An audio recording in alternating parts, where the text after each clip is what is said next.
I'm going to draw.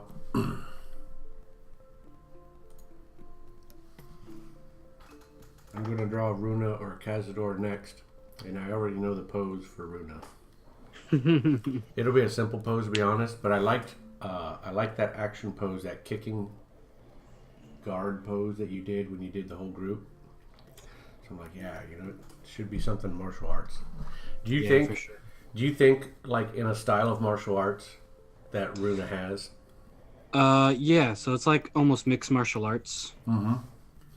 It's kind of how I explained it at the beginning, but so she's kind of just learning as she goes. Kind of, I usually tailor her style to something in the, like, one session will be boxing, another session it'll be she takes a lot of her opponents to the ground. Other times it's like Superman punches, so I just kind of work in those moves to make them look a little bit more MMA for that particular session. Gotcha. Okay.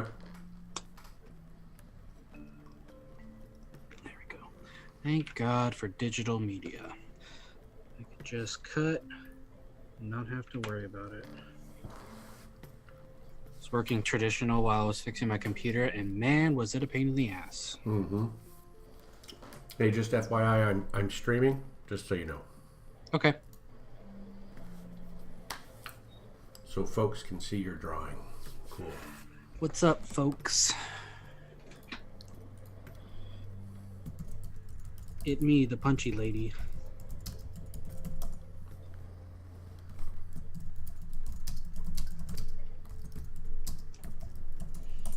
I don't know what I'm doing with this.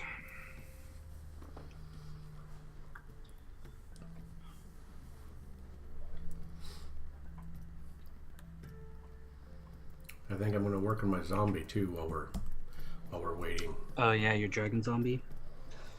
I don't know where dragon zombie came from. Honestly, I just must have misspoke. I finished a dragon, and then the next one is a zombie. Oh. So traditional zombie. Gotcha. Zombies are some of my favorite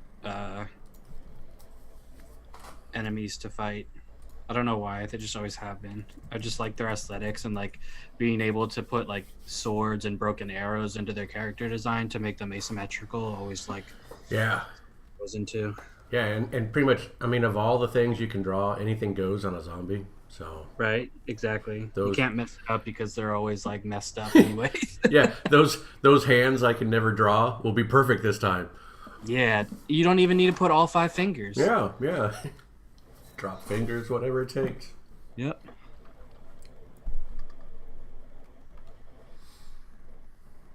Oh, come on. I always got to be on the wrong layer.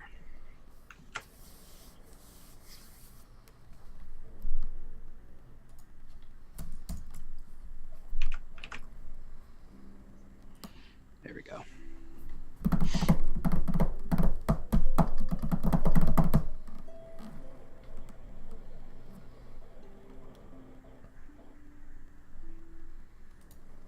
I should have probably pulled up a picture of her so that I know what the hell I'm drawing. Yeah, I need to do the same thing. Pull up my character sheet for my own character. Yeah. He's not. I'm still developing though, but for the most part, he's set. Mm-hmm. I think the only thing I'm going to be keep tweaking is the guards on his swords, but that's about it. Mm. Are you gonna end up keeping the mustache that Connor drew that one time? Yeah, I thought he looked great. The mustache and the goatee. Yeah, I really liked it. Because that way, it gives me another reason to wear that little scarf over his mouth. So I was thinking it would hide his teeth in the dark, but now it's going to hide the white mustache and the goatee in the dark. So You could hide both. yeah. I'm like, oh, that's even better. Where did I put this file?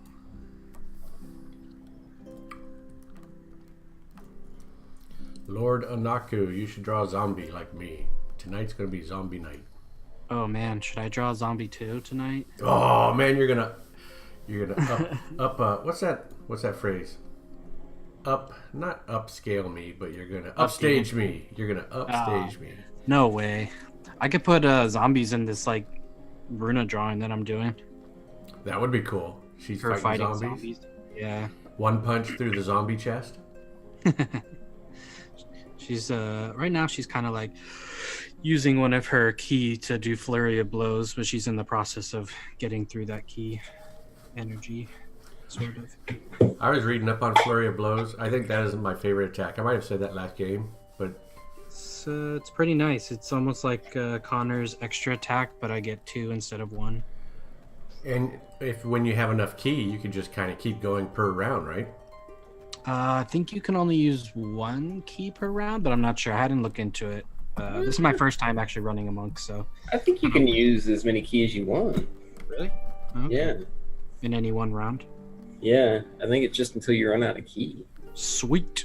Wait a minute. I mean, that sounds awesome, but he could spend 4 key and get like 8 extra attacks in one round. Yeah, and then he's out of key for the rest of the. Yeah, until I Okay. take a long rest. Well, Yeah. that really is a flurry of blows. That's going to come in handy.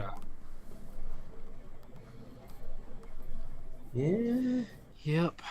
I'm really digging monk. I've never played a monk before, like I said, so. Don't I have a quote lot me of on fun with that. it. I love monks. Yeah, I built a monk for a different game. It was pretty fun. This is my first rogue. I usually am monk or paladin.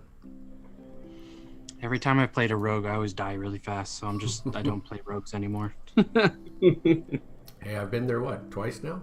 At least once. Maybe twice. I forget. But we've all been there. You're a monk? Just bad at rogues.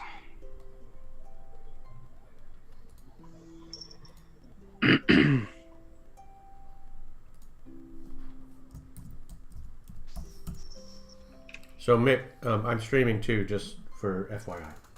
Oh, okay. So we're on live. You're live right now. Yeah. We're on the internets. Are you streaming Bearded? I like that. No.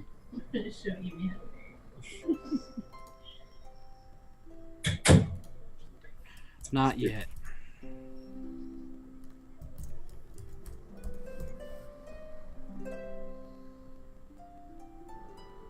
Yeah, I don't know. It doesn't say anything about not being able to spend them.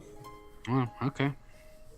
I guess it's more of a, hey, if you use all of your keys, you're not going to Yeah. have any left, so just beware. Fresh out of key. And that's long rest, not a short rest? Yeah, it's To the long coup? rest. Okay. Yeah, I think later on it might be a short rest.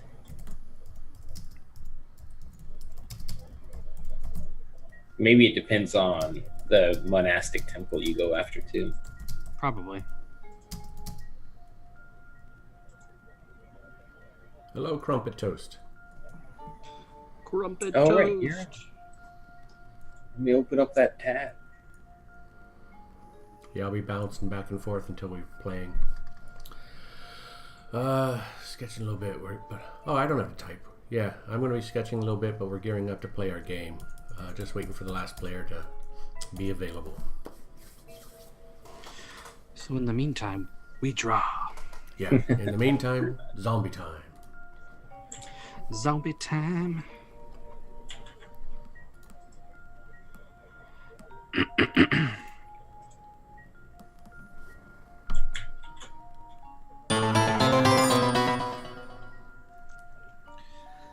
Zero, thank you for that host. Zero Soul Scion. I don't even need to be there, and I know who it is. Zero's awesome, man. He's always throwing out those hosts.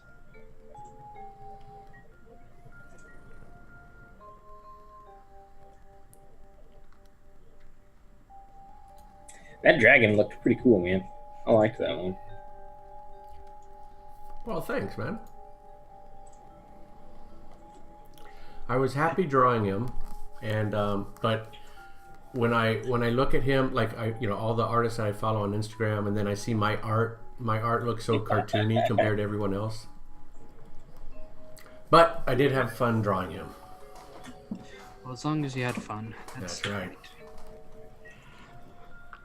I'll just have to learn to paint, more painterly.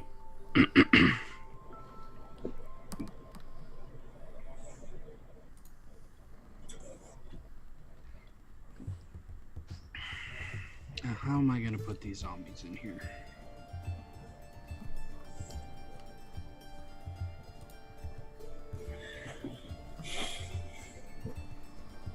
Howdy, Crumpet Toast. Thanks for stopping by. Crumpet Toast. Were you here in the raid last night or incidentally here today, Crumpet?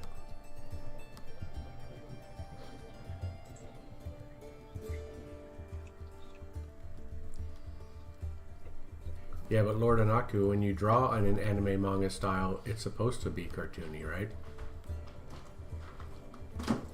In my mind, I'm not trying to be cartoony. Even an anime style has its roots in traditional drawing. It's just a more designed and less detailed version of traditional media.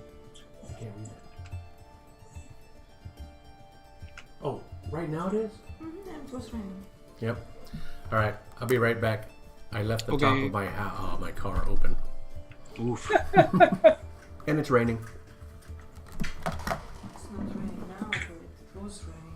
Yeah, usually if it's straight down, it's fine.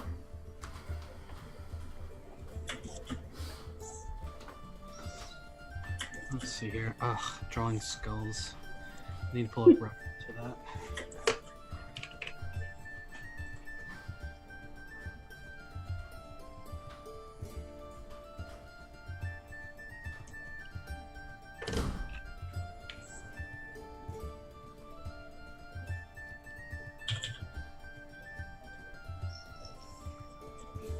That'll work.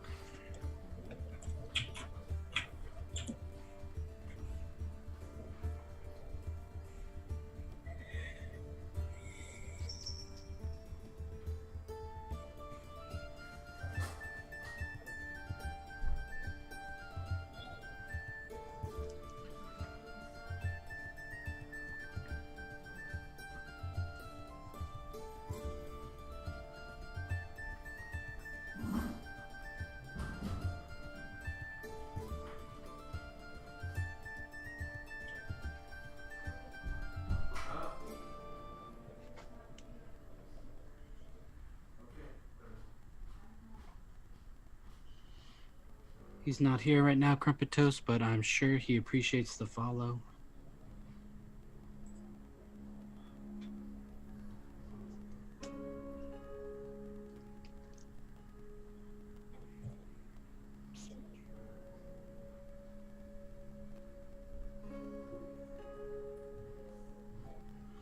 Maybe I'll just make another layer, because then I can just How many layers do you have right now? sketch in. 3. I have a fourth one, but I was trying to figure out leg position, so Yeah. I just cut it I'd out. say go ahead and just start like another 3 layers right now just to have At them least, available. yeah. Just in case. Yeah. You never know. Yeah.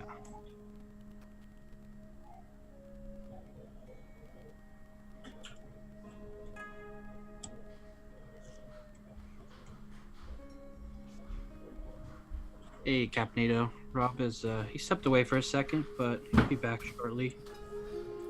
It could be him right there. That could be. There he is. Speak of the devil. All right, guys.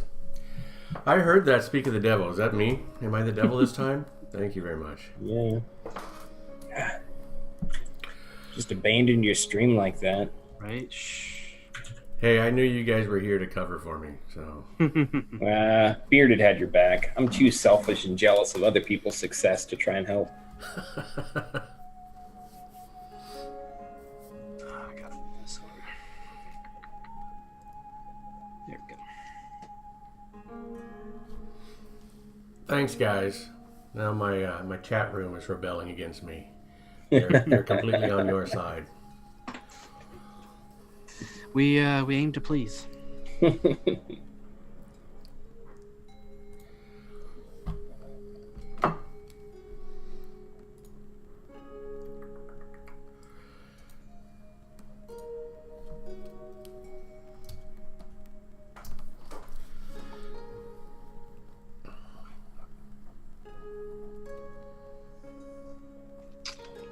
Stupid zombies. Zombies suck. Why would you ever draw zombies? It was a good idea at the time. But it sounded good. Yeah. Yeah. But now I gotta draw skulls and bones and stuff. And anatomy. Gross. Well, put a lot of drapery on them so you can hide all Right. that stuff.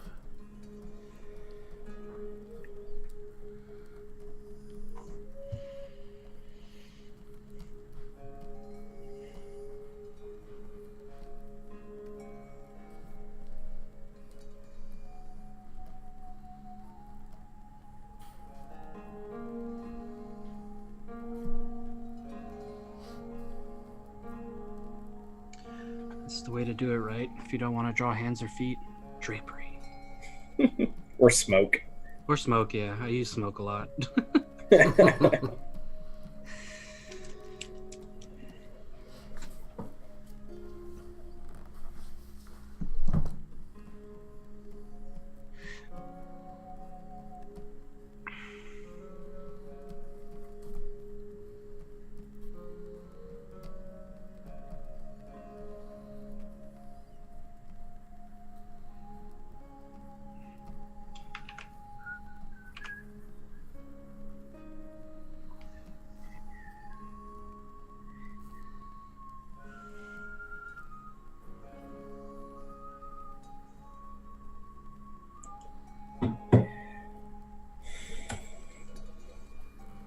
Why's your name have to be so long?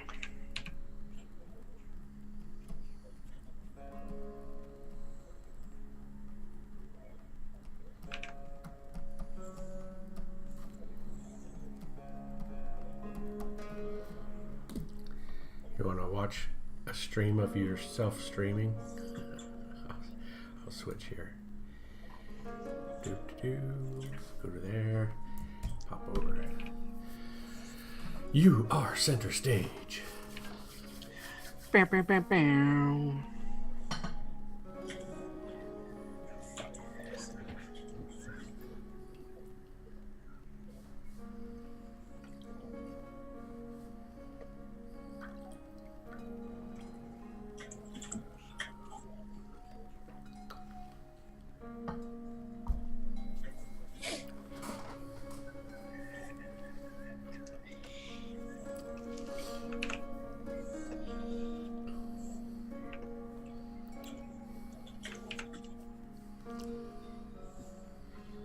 I need some music. You know, I wonder. I like drawing at night when I'm not streaming because then I can just listen to one song on repeat the whole time. It's so relaxing. I do that often. Pick a song and just go with it for a long time. Yeah, no, that's what I do. I mean, if I'm listening to music and I'm not on stream, that's how I do it.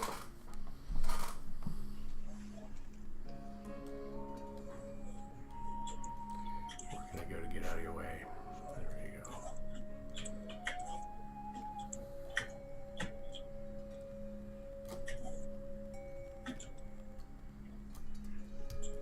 Oh wait, I have to be over here.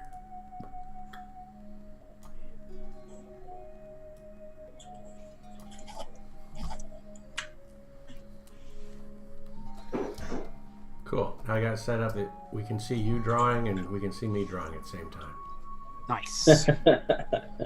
2 streams for the price of 1. Yeah, double trouble, Wait, how come you guys. made yours smaller? What a day to be alive. People come to see your stuff, Robert. What are you doing making Bearded's the bigger art? Bearded Yeah. is the guest star. Oh, top billing, huh? I don't know if that's how that works. I don't think that's how that works either. What's up, guys? What's up, Connor? Hey, Not Connor. much. Wait, are you shirking your responsibilities right now? Nope. Is that No, a the baby wife. I hear crying in the background? Nope. Wife came home. That's good. We're streaming too, just so you know. Yep. Yeah. No, I gathered.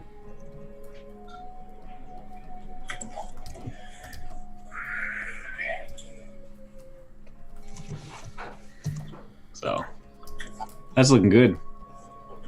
Thanks. Good. Figure it out. Trying to figure it all out.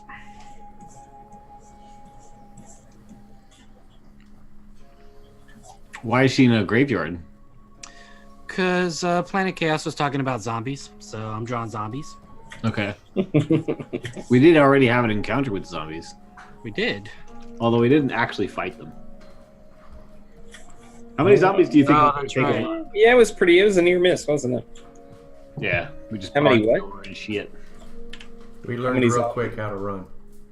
We just we locked them up real quick. So we don't want to deal with that.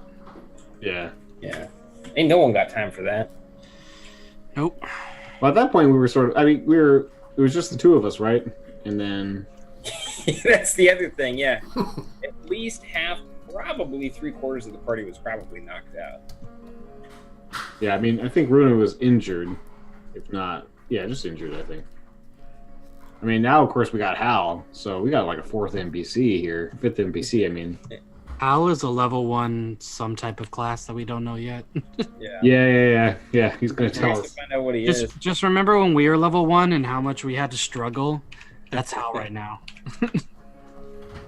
I mean, at the same time, you know, He's we did already hold more on. effective than Mortrick. Yeah, that's probably You're like, yeah, that's probably Yeah. true.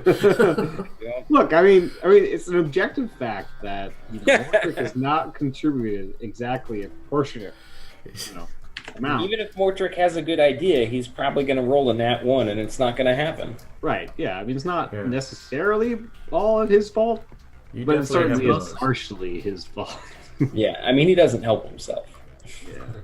Certainly, it doesn't help when rapiers are thrown into the ocean. I don't know if they're gonna pick it up, and be like, "Well, I don't know why you guys are so concerned about this. This is Yeah, a I know, right? well thought out character choice. I know exactly where I'm going. Yeah, He's got it. He's got it, guys. I'm just trying to think of an example where like it's like you're on a pilgrimage to I don't know. Like there's a real life example of someone's like, "Where I'm making a character choice." It's like, yeah, you're dead now. Hey, sometimes character choices can lead to death. It's just a thing. That's true. That's true. That is what I was saying last week, I think, or maybe 2 weeks ago.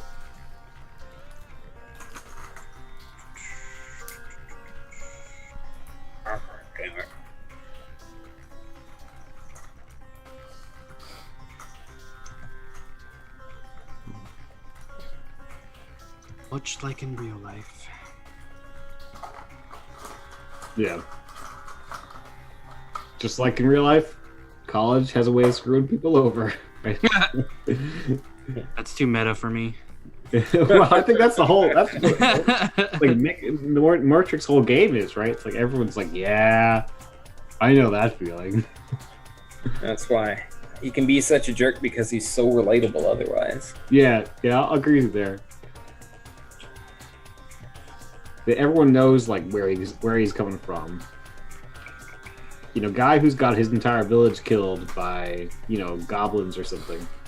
Like people don't really get that motivation. Right? Most of them, anyway, I guess. Fortunately enough, but nonetheless.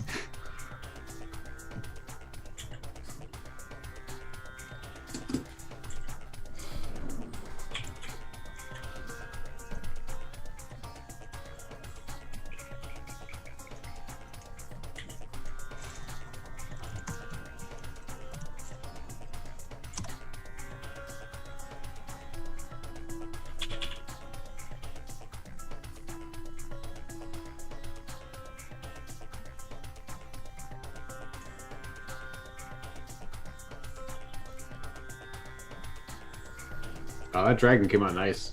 Yeah, that dragon looks awesome. Thanks, guys. You already shot my compliment down earlier.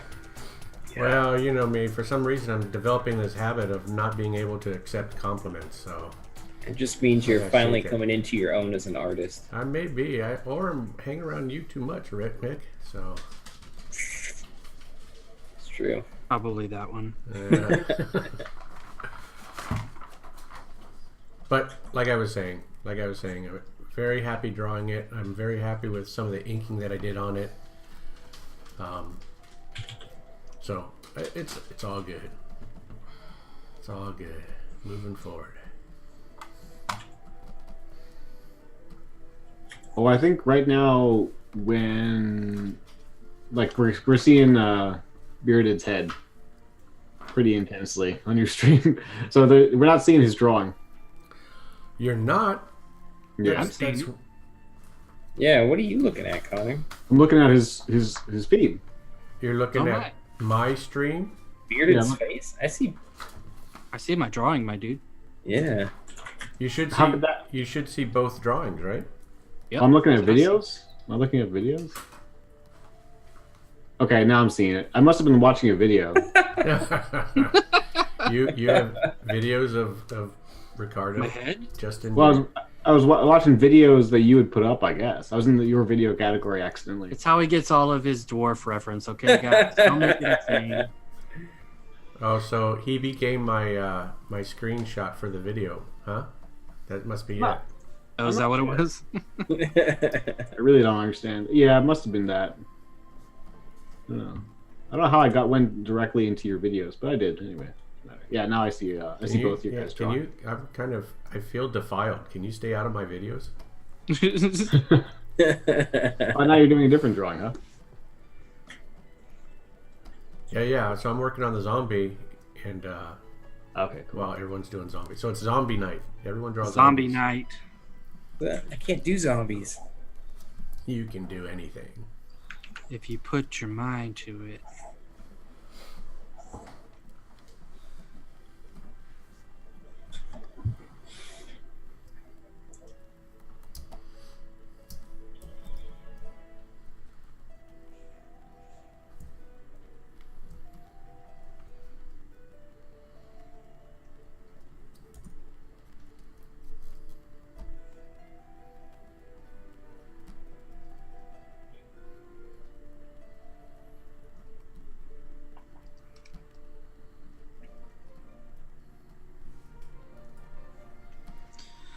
Ugh, drawing zombies is harder than it looks. Yeah. Well, you nailed it, right? You got to know all the skeletal structure or muscle structure, all the anatomy Yeah. crap. Well, you could probably fudge it. No, Connor. Zombies have to be Professional drawn words of 100% wisdom, Connor. realistically. Just saying. I think most people fudge it a little bit at least. You get the broad strokes accurately, but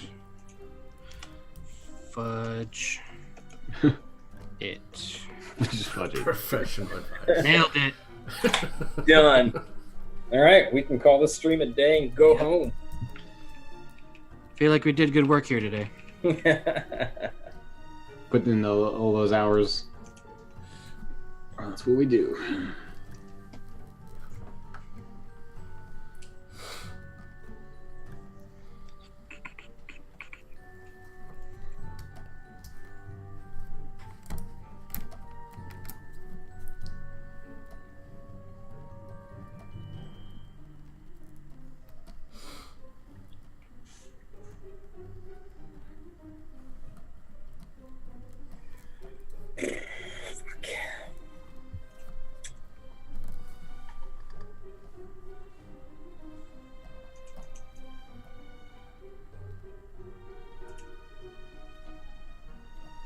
I think AP must be getting his high score.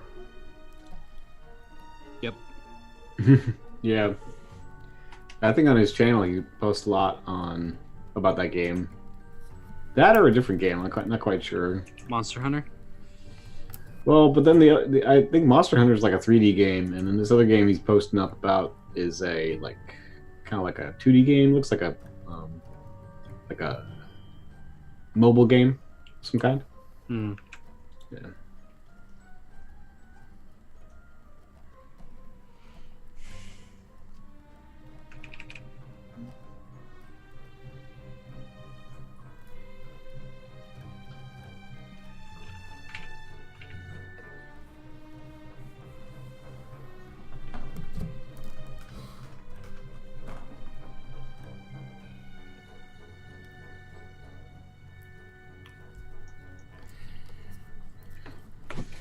Wouldn't you know? I think I have the most viewers this game. You know, the one game that we have a late start. Hang tight, folks. We'll start soon. Most likely people are getting home from work, maybe. Yeah.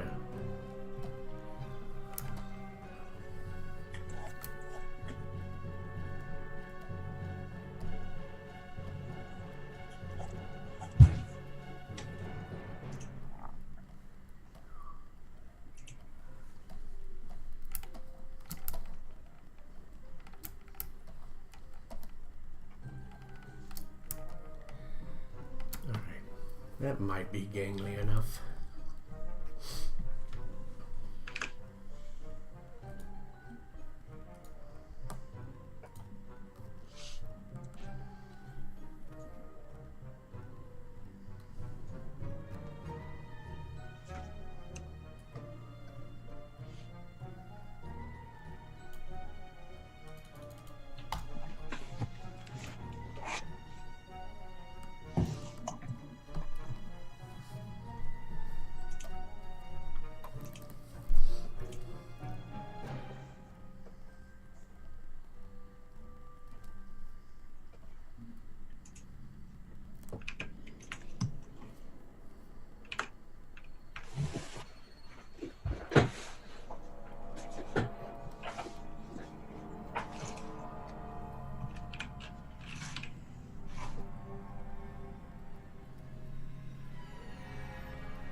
What?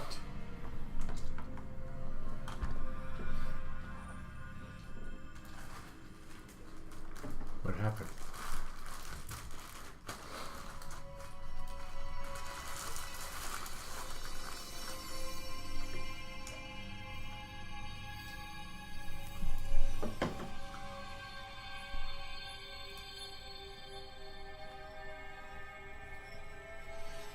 Hold on, guys. We're setting up the game again. They have to relaunch. What's up? Look, man, the Yeah, hats right. that people traditionally wear as bards, you can pick up at Renaissance fairs. That's about it. I think I'm gonna go get one of them. What? Oh no! You hit screen sharing too fast. No. Oh no! What? Can we unscreen share real quick? Yeah. Is that a thing? I don't know if that's a thing. Let me. I can leave the call and then come back. There There he goes. No, we're good. Yeah. We're good. All right. So now let's get the correct order. And AP, just so you know, I'm streaming too. Okay, excellent. The order of people is Bearded, Connor, Planet, McComicker. So everybody needs to turn their cameras off except Bearded. Oh. Connor, Planet, McComicker. Excellent. All right, now let's go full screen now. Let's do it. Feel positive that we're going to be in the right order. Got a good feeling about this.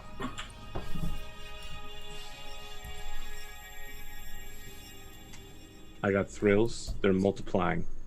And I'm losing all control.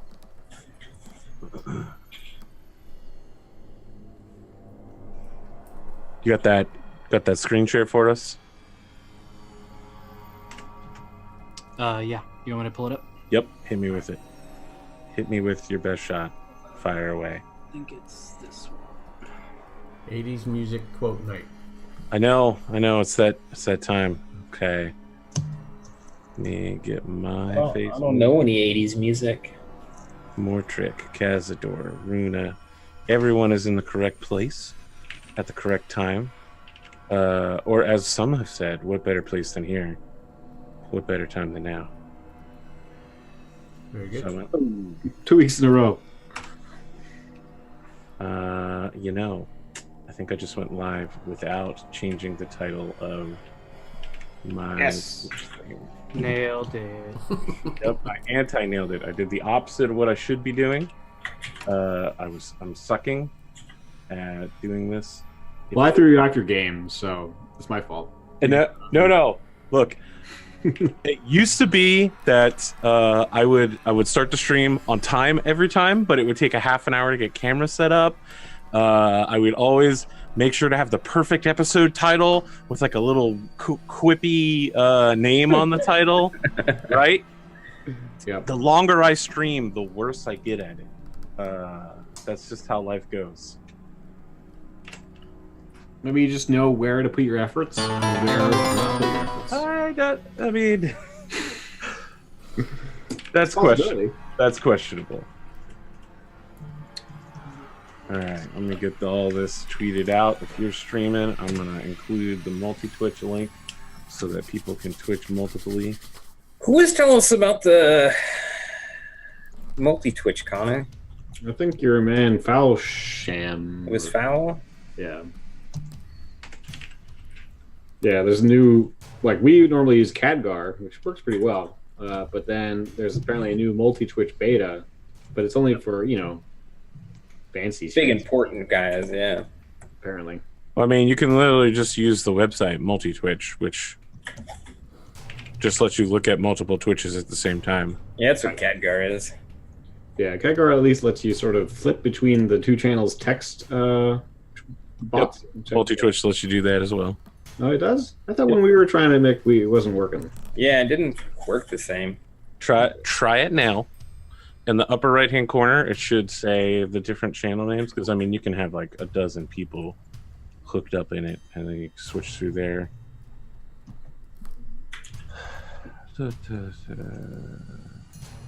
Your recent purchase on D&D Beyond. Why did it take all day for that?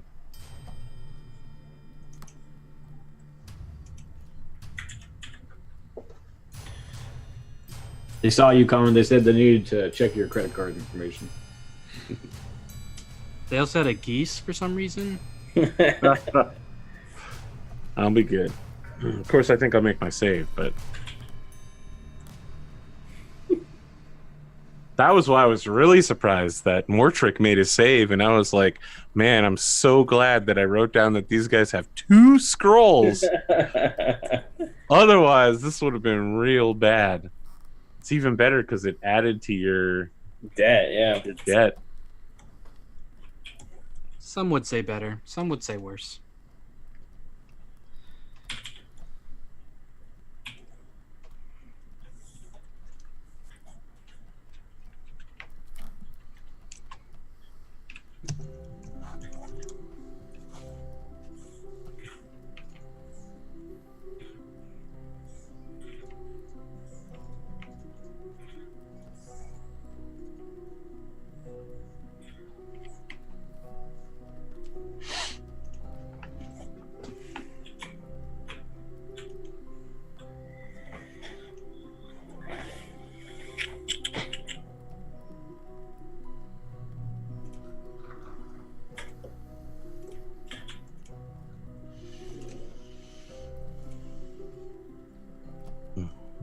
All right, we got 3.5 minutes left on this clock here Yeah. before we get this kicked off. Oh, last minute bathroom break and some water then. Yeah, go I ahead. should Probably get not some a bad idea. Indeed, one would say that it's a great idea. Unless you like peeing your pants on stream. You know, I've been doing this for years, and I have yet to do that thing. I've broken a chair on stream, and then I had to spend the rest of the time fake sitting. But I've never peed or pooped myself on stream. It's great for your quads, though, I bet. It was not great for my quads. I basically wanted to fall over and die. Well, how long did you go for? Because that is tough. That's like doing, a wall sit. That's tough. Yeah, we went for like 10 minutes, and then I was like, hey guys, let's do something else real quick. Let's take a break.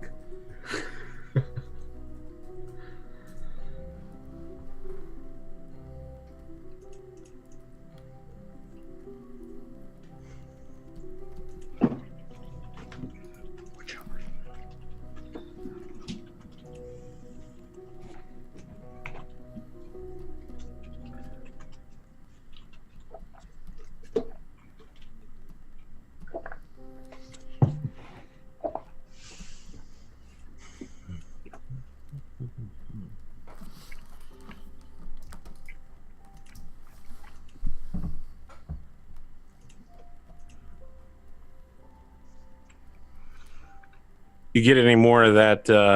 What do you call them? Their Record of Lodos War episodes in your veins? Yeah. No, I see. I finished the first season. It's kind of rough at the end. I think. Yeah, no doubt. Like there's like a beginning part that like I was able to follow, and then keep in mind I'm doing other things, so that was part of it too. But yeah, by the end of it, I just like had almost no idea what was going on. Really, like, not really. So then I started watching the Crystallis, I think, but then I realized I should watch the other one because that's actually a continuation of the story. Oh, sorry. You wanted to watch Legend of Crystallia? Well, no, I It's first the one that watched follows Ashram? Yeah, at first I watched Record of the Lotus War. Then Yes. I was going to go watch Crystallis, but then I saw that No, don't do that. First off, don't even watch that third one. It sucks. The second one is like Chronicles of the Heroic Knight. It's Record of Lodos Wars, Chronicles of the Heroic Knight. Yeah. The first like few episodes retell Lodos Wars with the more dramatic thing, and then it jumps into the story of Spark. And then Spark keeps encountering all of the characters from Lodos Wars. It's like, oh, cool! I want to be just like Parn. And Parn's like, no, dude, you suck. And then Spark's like, King Cashew? I love King Cashew. Everybody loves King Cashew. And I'm like, are we seriously going to say that people love a man named after a shitty food? For real? Like, is this a thing? Plus, he's the one with the pink hair, right? I mean, that dude's gnarly. King Cashew? Yeah. No. King Cashew is the mercenary king. Yeah, King Cashew is the mercenary king with like the whooshy hair. Yeah. Spark has blue hair. Right. Yes, Spark. Yeah. I mean, I named one of my characters after him, Spark Booty Blaster. I got to the part where he was being introduced, and then I sort of like the animation style isn't as good as the first season though, right? I mean, it's anime, so none of it's any good. Wow. That is an I saw someone on Twitter today say something like that. They were like, all of my school teachers told me that anime sucked and that my animation style wasn't as good. Yeah, there are teachers that indefensible positions, sir. Indefensible. Yeah, but no, I'm pretty sure like the Heroic Band is objectively like a lower like they spent less money on the animation than the first season. I don't know. I like all the extra story. I got to tell you, I don't know whether it's better or worse in animation style because I'm not an artist. I'm a stick figure drawer at best. Sometimes I even manage to draw all the lines straight. Yeah, I saw that silhouette drawing. That was pretty good. I don't know why you're always knocking yourself there. I like that. I mean, it's pretty solid silhouette. Wait, which silhouette drawing do you think I did? I thought it was on the Discord. It was like a mech drawing, right? Your mech. That wasn't mine. Oh, okay. Well, I mean, other people draw these things for me. Okay. Yeah, you'll have to post up at some point. Which one? Post up. I mean, look. I burn my art after I make it. I physically take it outside with a lighter and burn it so it will never see the light of day. Yeah, I've been through that stage. That's for sure. Are we ready to go live? Yeah, I'm ready. We are ready. All right. What? I wasted that anime comment when no one could hear me? Oh, they heard you. They heard that's true. They heard me. The fanboys are getting their pitchfork ready right now. That's right. Look, I'm Arthur Perkins. This is AP Gaming Real. Mortrick got beef with anime. So does McComicker. Don't at me. Don't leave comments on YouTube. Go to his Twitter directly. It's not my fault. It sucks. No comment. Not even going to get into this argument. We're getting started here a bit late if you're watching live. If you're watching on YouTube, the episode will thusly be shorter. And of course, we are back with a multi-Twitch episode. So if you're watching live, you can hit the link and see the battlefield from one of the players' point of view from Planet Chaos. Look, I did have a really great intro, and by really great, I mean I spent like 10 minutes on it, and then I was like, this isn't that funny. So I threw it out. So there we go. That's where I'm at. Today, I was brutally attacked. So my mom and I go to the same gym, so we decided to just drive together today. And she was like, let's go to Ruby Tuesdays afterwards. Ruby Tuesdays isn't open until 11 o'clock, so we sit in the parking lot for a while. Here I am, thinking maybe I can catch a nap for a little while when my mom shouts in my ear, "Are you trying to sleep?" And I was like, yeah, I was. That's always the best when that happens, I would say. Yeah. Yeah. I mean, I got through college with people doing that to me. Are you a napper? Look, I wouldn't say I was a napper. I would just point out that many cultures around the world historically evolved to involve a napping period towards the midday, post lunch. It's true. Scientifically, This was pre-lunch, though. yeah, it was pre-lunch, but it was Maybe her post-exercise. problem was that it was an inappropriate nap time. Exercise doesn't matter. You had not yet had lunch. Well, I actually hadn't had breakfast yet either, so I was at like zero energy. There you go. Right there. I'm a napper. Napping's good. Okay. People who can't nap, you're jealous.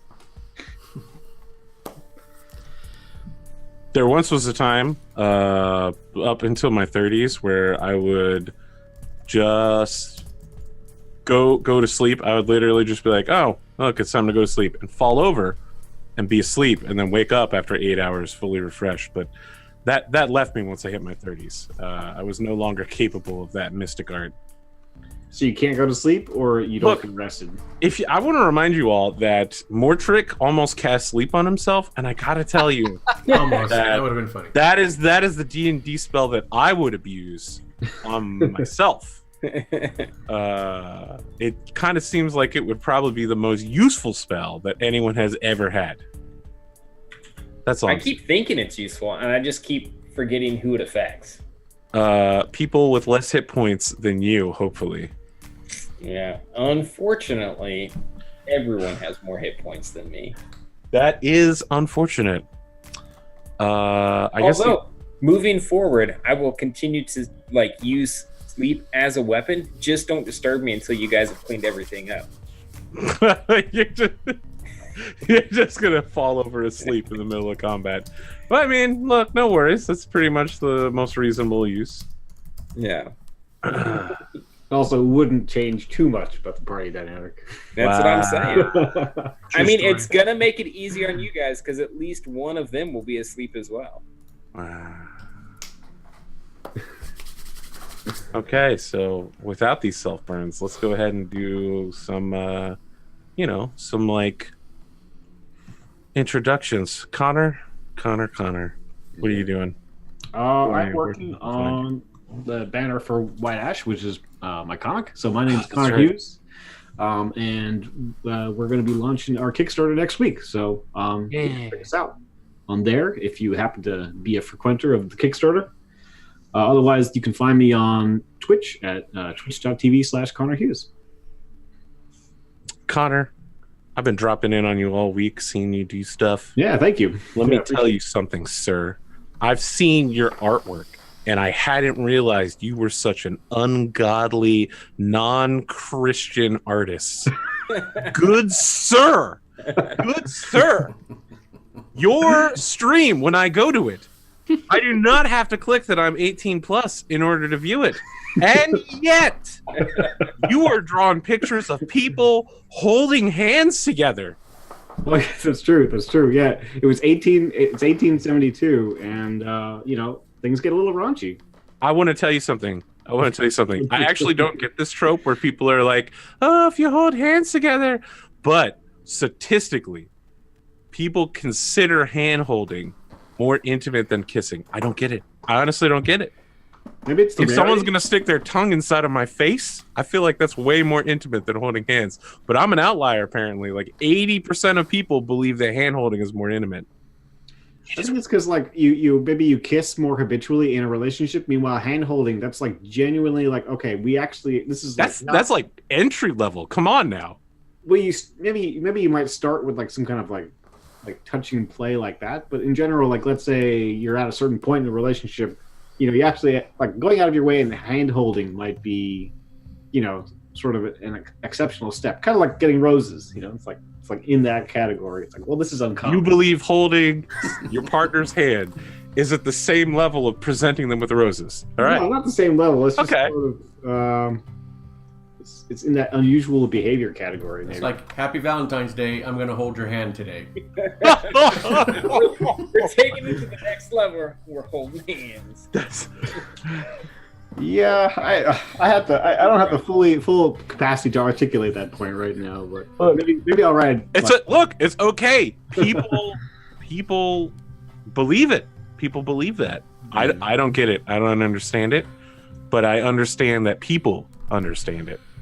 I mean, if you ask me, I would agree with you. So I'm just trying to explain these people. Okay. I mean, look, I don't know that there is any explaining their weird hand perversion, but all right. See, Tuatha sort of agrees with me there. It's a different kind of intimacy. I'll accept that. Yeah. But I just don't feel like it's a. Look, I'm not going to continue to have this conversation. Speaking of someone who I'm not going to continue having conversations with, let's turn to McComicker. I promised myself I would stop doing this thing where I jump conversations by saying the last thing. But that one was really weird, so I decided to go. They make for good segues. It's good. Yeah. You're really good at it too. Not gonna lie. Usually pretty seamless. I'm McComicker. I stream on Twitch. I'm on Instagram. I'm on Twitter as McComicker. I also work on comics where no one holds hands, thank God. They're just naked together in the same room. So, at least I have some standards, unlike other people on this stream. And yeah, that's it. Okay. Planet. Now, for the people at home on the YouTubes, they'll be able to go on your YouTube this week and be able to watch all of the dice rolling and all that junk because you are co-streaming with us. But when you're not co-streaming, what are you normally streaming? No, that works out. Yeah, I thought that was going to be weird, but that actually checks out. Yeah. See, you're really good at it. So, hi everyone. I'm Planet Chaos. On Twitch, I'm Planet Chaos Art. On Instagram, I'm Planet Chaos _art, and Chaos is with a K. I know it's complicated, but you'll get there. I Twitch now this week. Fortunately, I'm twitching like 5 or 6 times a week. So I'm drawing D&D characters, D&D monsters, all things D&D right now. Might be doing some game work in the near future. I'll let you know if that progresses. Did you say gang work? Game, Game. Oh, okay. That is 2 very different things. Yeah, I'm going to be doing gang art. Where do you live? So, yeah, in my suburban Poway. Yeah, the biggest gang capital of the world, right? So, but yeah, that's my gig. All right, Bearded, you're our What's artist up, for guys? tonight, correct? Yes, I am. I will be doing the arting. But if I'm not here, I also do art on the Twitch, and I'm on your social medias like Twitter and Instagram at Bearded Jalapeno for all you peoples that want to go look. But yeah, I think I'm gonna be drawing Runa tonight. Punching some zombies, some zombies, some skeletons, whole bunch of stuff. Oh, there'll be more things for you to punch tonight. So Oh, many more things. I'm sure. The real thing you need to keep on punching is Mortrick's lack of self-confidence in his future. Yeah. If you could just land a critical hit there. If only. He has no future. So I guess before we wrap up introductions, I just want to say I didn't know so many people here were Critical Role fans after Mick dropped the Matt Mercer bomb on me. Connor, Critical Role? I tried. I guess I'll try again. Yeah. I mean, look, if you can't get into it, you can't get into it. It's not for everybody, Yeah. Planet? I've watched about maybe 3 or 4 episodes. Okay, all right. So not that into it. It's all right. I'm only 3 episodes behind the current season thing, and geez, like I'm struggling to catch up. I watch like an hour a day every day. Oh, damn. I I mean, am liking Campaign 2 more than I liked Campaign 1. I got to tell you, I like campaign 1 a hell of a lot more until like the last 10 episodes. Everything with Avantika is where it really took off. Yeah, that's true. Yeah. I just like I find what was his first name? Mollymock. I find Mollymock to be a lot less interesting than Caduceus. Yeah. Well, Caduceus is just like, I'm wise and I make tea out of dead people. Everyone's like, I really want some dead people tea and wisdom, and he's like, that's great. That's real great. I've got both of those things. You can't handle the dead people tea.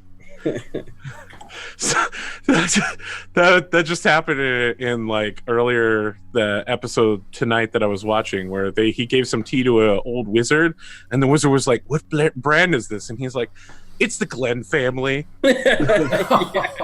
I was like, "Whoa." That's pretty good. Yeah, so I guess the final thing to announce is that you guys foolishly asked me if people could guest star on this show. I didn't ask. I didn't ask shit. Well, look. It's not like I'm going to force you guys to have guest stars. We'll do a quick vote to see, who you guys would like to guest. Off stream. We'll do it privately. But several people have. I was like, hey, artists that I know, you guys interested in being on the show to guest? And they were like, several people stepped up and were like, oh yeah, of course I would.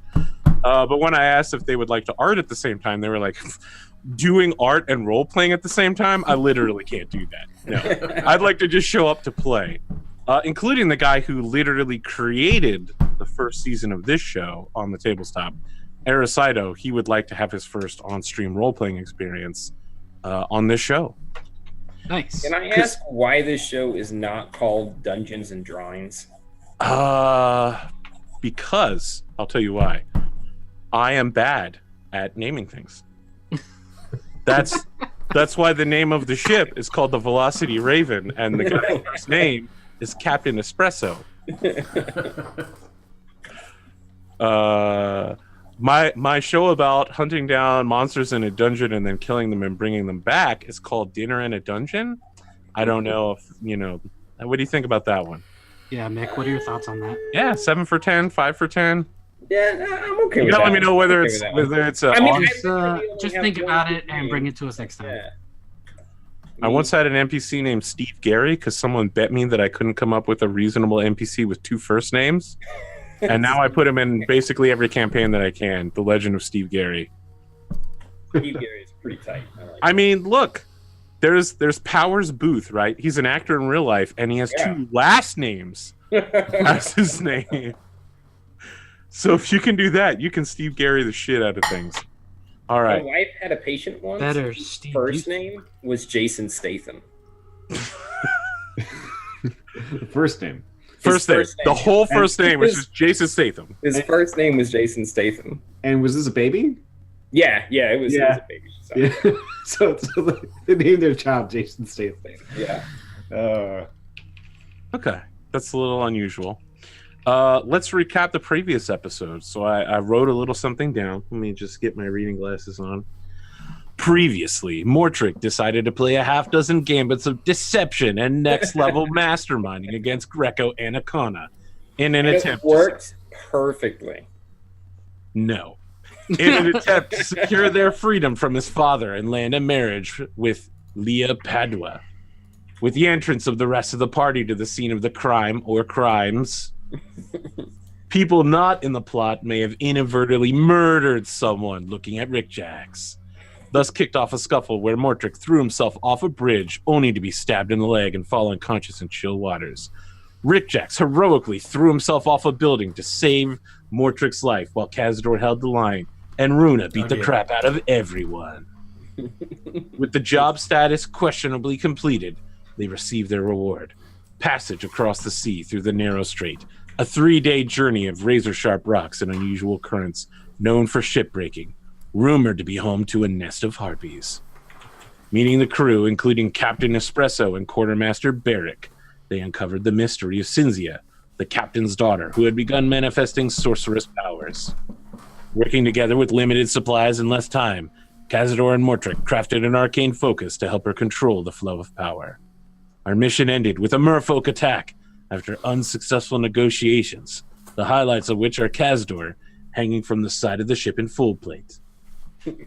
Combat faded. Mortrick threw his rapier in a fury into the sea, and Cynthia swung from the sail in order to save her teacher, having killed Mortrick's attacker.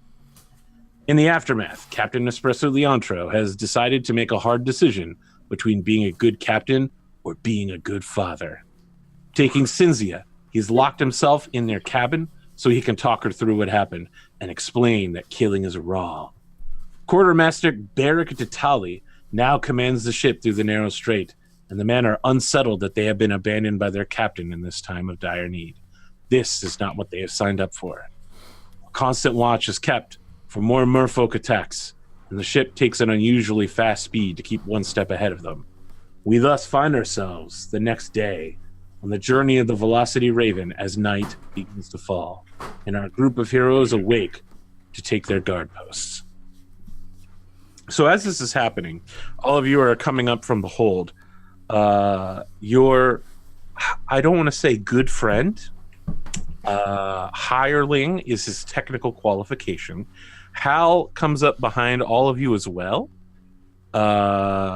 Something has changed about Hal, however. For some reason, he's got a silver chain on his belt. There's a large black book that looks like it's made out of some sort of leathery skin. It's got silver trim along the edge of it. And when you look at it, you begin hearing whispers in your mind that tell you of dark secrets from ages long past. But more importantly, when you meet Hal's eyes, his left eye is now completely blue instead of brown. And his right eye is completely, all of the white area is now black. And there's a dwarven rune in where his eye should be. Hell, I think there's something different about you. What? I was just like, Is that oh. a rune? I'm sorry, what? What Is the that a hell's rune? going on? I mean, I had some really bad dreams last night. why? I mean, how did this? We've been together for 2 weeks. A week? No, a week on the Like 2 weeks. 2 weeks. Okay, yeah, we've been on the ship 2 weeks and we haven't. Well, we've been on the ship a week, but we've been together for like almost 14 days. Right. Yeah. Right. Okay. Yeah, I'm gonna put my hand affectionately on Hal's That'll- shoulder and be that'll like, do it. "Listen, Hal. Some days your body goes through changes, and when that starts to happen, you know it opens." Son, up- how old are you? I'm 23. Okay. Look, when you get to 60, you can talk to me. Okay. Until then, just shh.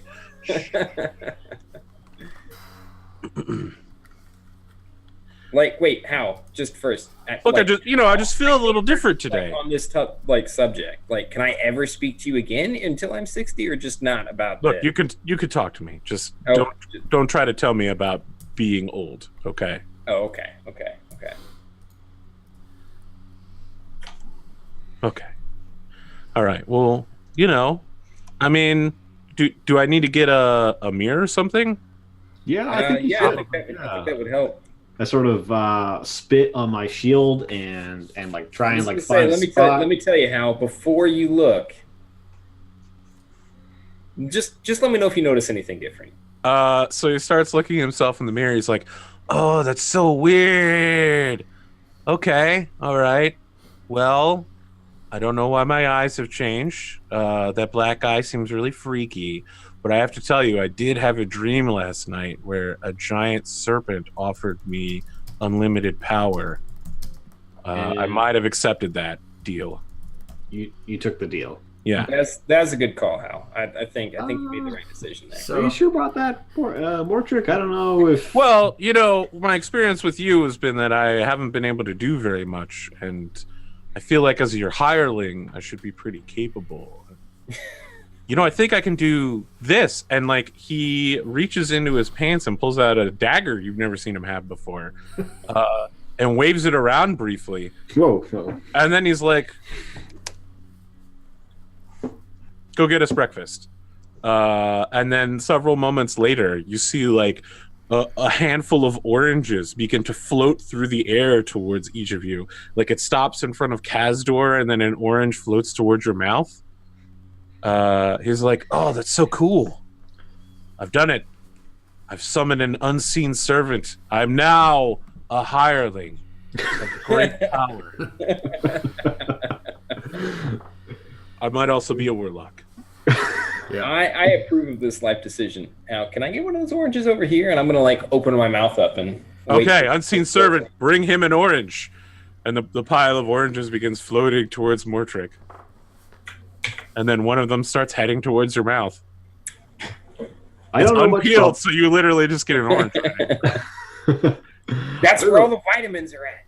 yeah, I don't know much about warlocks, but I thought we're at a task to take down some demons, and I'm not sure if you're going Yeah. to want to join us in this task. Fight fire with fire. Well, normally I would agree with you, but I'm feeling very powerful right now, you know? I think I can do some pretty cool stuff. I mean, it was nice not being the lamest member of this party, but I guess it couldn't last forever. I'm all for it because I think we need as much firepower as we can get. He's like, "Oh, no, firepower isn't a thing I'm going to be doing. I think I can do this!" And he starts casting a spell. And he's like, "Say anything in any language. I can understand it now." Oh, I have that one too. Oh, you have that one too? Okay. Well, it's not like I wanted it to be useful or anything. That's Maybe I have that one. Maybe I don't have that one. I think I had. I know I picked that one. Do you know? Did you hear the conversation between Mortrick and the Mer people? No, I was below decks. No. Okay. Remember, I ran out at the end of combat with a bucket on my head. Of course. Very impressive. It's a Wow. nice looking bucket. You made a good choice. Well, it's so weird. Well, why don't you find out how far we are from port? So he's like, "I will, but it turns out that my left eye must have a power sealed within it because I can see everything that's magical around me." Oh, that is That's useful. gonna come out handy. I have that as well, but I don't my eye. I think Hal is cool. Can we get rid of Mortrick now? You would take over playing Hal. He's just so excited that he's become a first level character and he's got all these new powers. But he doesn't seem to have any attack spells as far as you can tell. Yeah. He brings back information several minutes later from the quartermaster who's helming the ship. He is switching off, with the night guard captain. But Barrack Tatali has let you all know that you're about 2/3 of the way through the narrow strait and you're in the last third of it. They think they're outrunning the merfolk.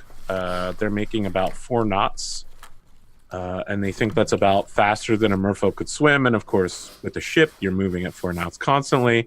You don't have to stop at any point.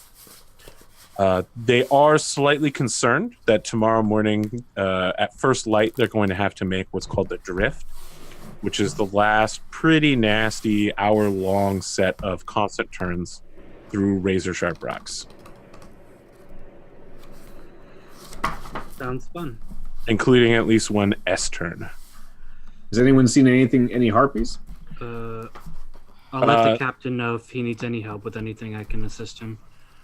So it's Hal bringing back this information. He's like, "Well, I could go speak with the captain, but he's basically been locked in his cabin." Yeah, I think we might need to go have a chat with this guy. Hal, You think better so? come- Yeah, I think so. Yeah, I'll join him. You know, I'd better stick in the crow's nest. You know, somebody has to be doing watch.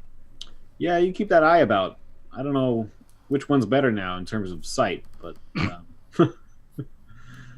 keep Gotta both make- eyes open, I suppose. Ability? Come on, Kaz. So yeah, he's just like, "All right, I'll keep my cursed eye ready." And then he starts climbing up the rigging. It's a little slow, Don't fall. but he You're makes old. it up there. He's like, I'll be fine. All right. Do you need help? I can help you up. No, I'm good. Rick Jacks wants to kind of find a spot where he can have a good view of the entire boat deck just in case, but just sort of keep watch. So you are not going to speak with the captain then? You're No. gonna stay out? Yep, I'm going to Okay. stay up on top. All right. Who is going? Cazador? Yeah. Runa? Go on. Yeah, I'll go with. All right. The three of you approach the captain's door. What do you do? I mean, you can hear that there's some low talking on the inside. Knock. Gonna knock. The Jake. captain goes, "Oh, let me tell you something. If you salty seamen knock on this door one more time," and he like opens the door, and he's like, "Oh, customers." Yeah, like, how's it going in here, Captain? I was wondering if what's the girl's name? So the girl's name is Cynthia, Cynthia, but she likes to be called. the water dragon Cynthia. Yeah, I'm gonna say, is the water dragon Cynthia ready for her magic lesson today? So it's interesting you say that. She immediately runs out of the room and stands behind you and is like, "That's right. I'm going to my magic lesson with my teacher." All right. So let me ask you a question, Mortrick. Have you ever encountered an angry sea captain who wants to murder you with all of his might and was once a pirate? I mean, I feel like that's A notorious everyone pirate. I'm like, so Kaz and Runa have, some business to talk about with you, Captain. So I'll just get the. Oh no, you're not going anywhere. Why don't you step in my quarters for a moment? I have something I want to say to you. Yeah. follow.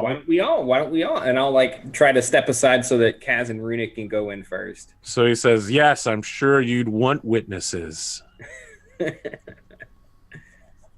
Well, why don't we just have this discussion out in the hallway? So No, there I comes insist. a time when a child's Cynthia, body starts to. I'll return your teacher to you in a moment. Just wait out there.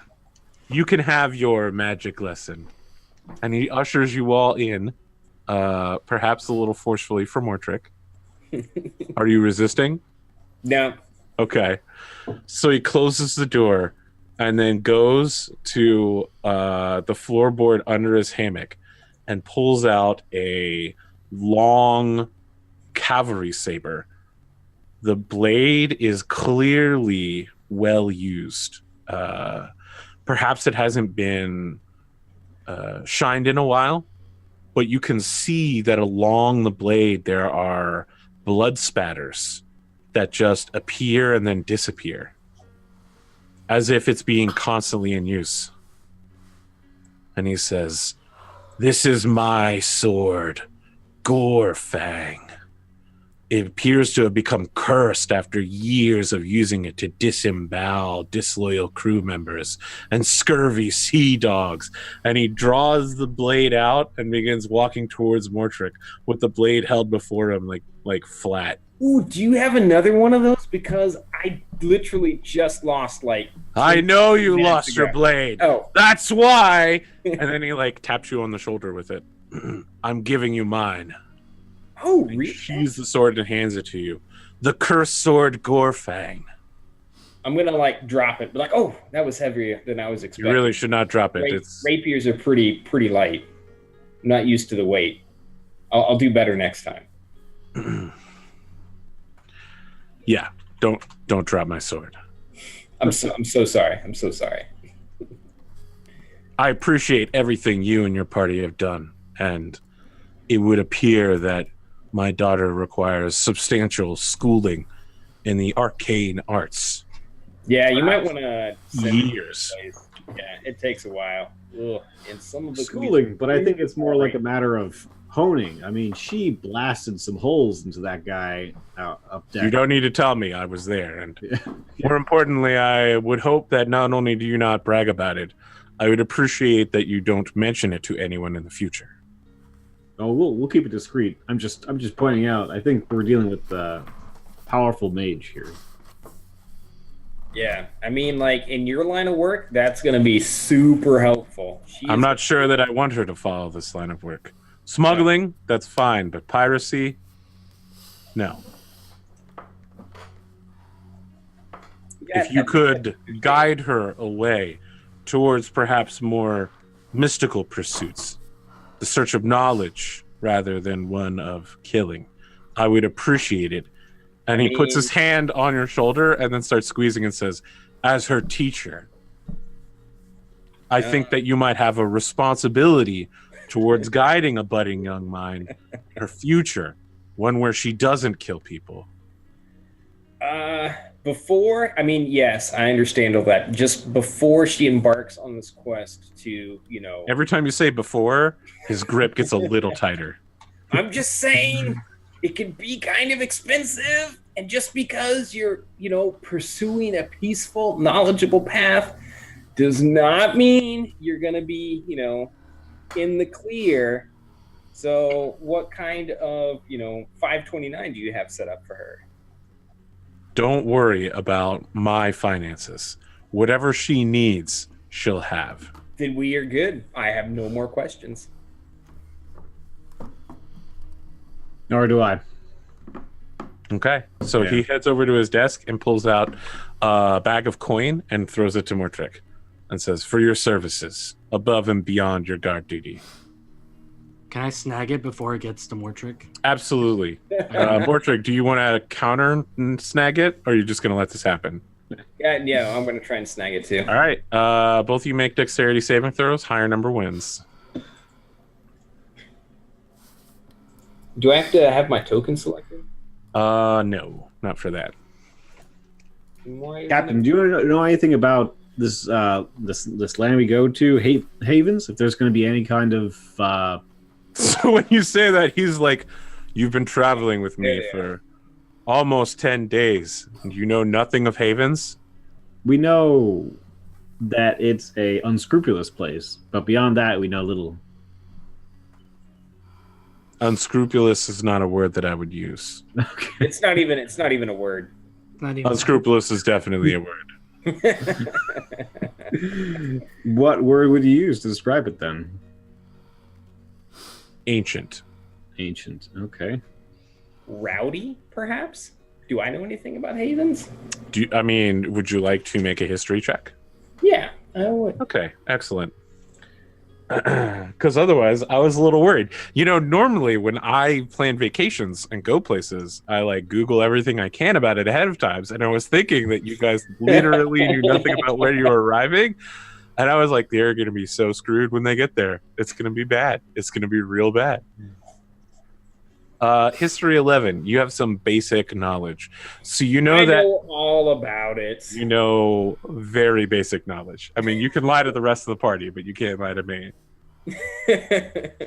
Havens is a city-state that takes up all of the island that it is on. It has several smaller, suburbia areas around, but they all feed towards Havens. It's kind of a mutually neutral location where people from any of the other continents or nations can sail to. It's located next to the Empire, the Southern Empire, and kind of acts as a gateway to their location. Havens is a directorate kingdom. It is led by an elven royal family, and the majority of its population are elven. They are very rigid and uptight. They have a strong cultural heritage of creation. Every building in the capital area within the government district is made out of the deep black wood that grows only on their island. And that's about all you know. All right. So I will tell them that, but then I will embellish. I hear it's got some fantastic vacation spots. A buddy of mine back in third form, he came from Havens. Maybe it was. Anyway, I'm pretty sure it was Havens. Anyway, he was telling me about this one bar he would go to as a kid. They would never check his ID. It sounds amazing. That's true. Actually, at first I thought you might be lying, but they are world renowned for their beer gardens. See? From there, you can observe nature while becoming part of it. and a sup of elven wines and beers. You guys just stick with me. We're gonna be fine. No worries. Do any of your party members speak Elvish? No, No. I don't think so. Then you are going to have a very difficult time there. Those who cannot speak the language are regarded as We have an second-class citizens. We'll let him do all the talking. You have an Luckily- interpreter. Yeah. Yes. Well, you have, or don't you have a bardic spell for such encounters? So comprehend languages allows you to understand other people's language, but you aren't able to speak it back to them. Okay. And so I gather how. Any overlap with Sylvan? In the same way that the Cyrillic alphabet is used for several Slavic languages. Yeah. They might share some source words and pronunciation, but they are not that similar at all. Okay. So yeah, the captain looks kind of worried and says, well, not being able to speak Elvish will be a very serious problem for you. Might I ask what your business specifically there is, as getting through customs might be an issue for you?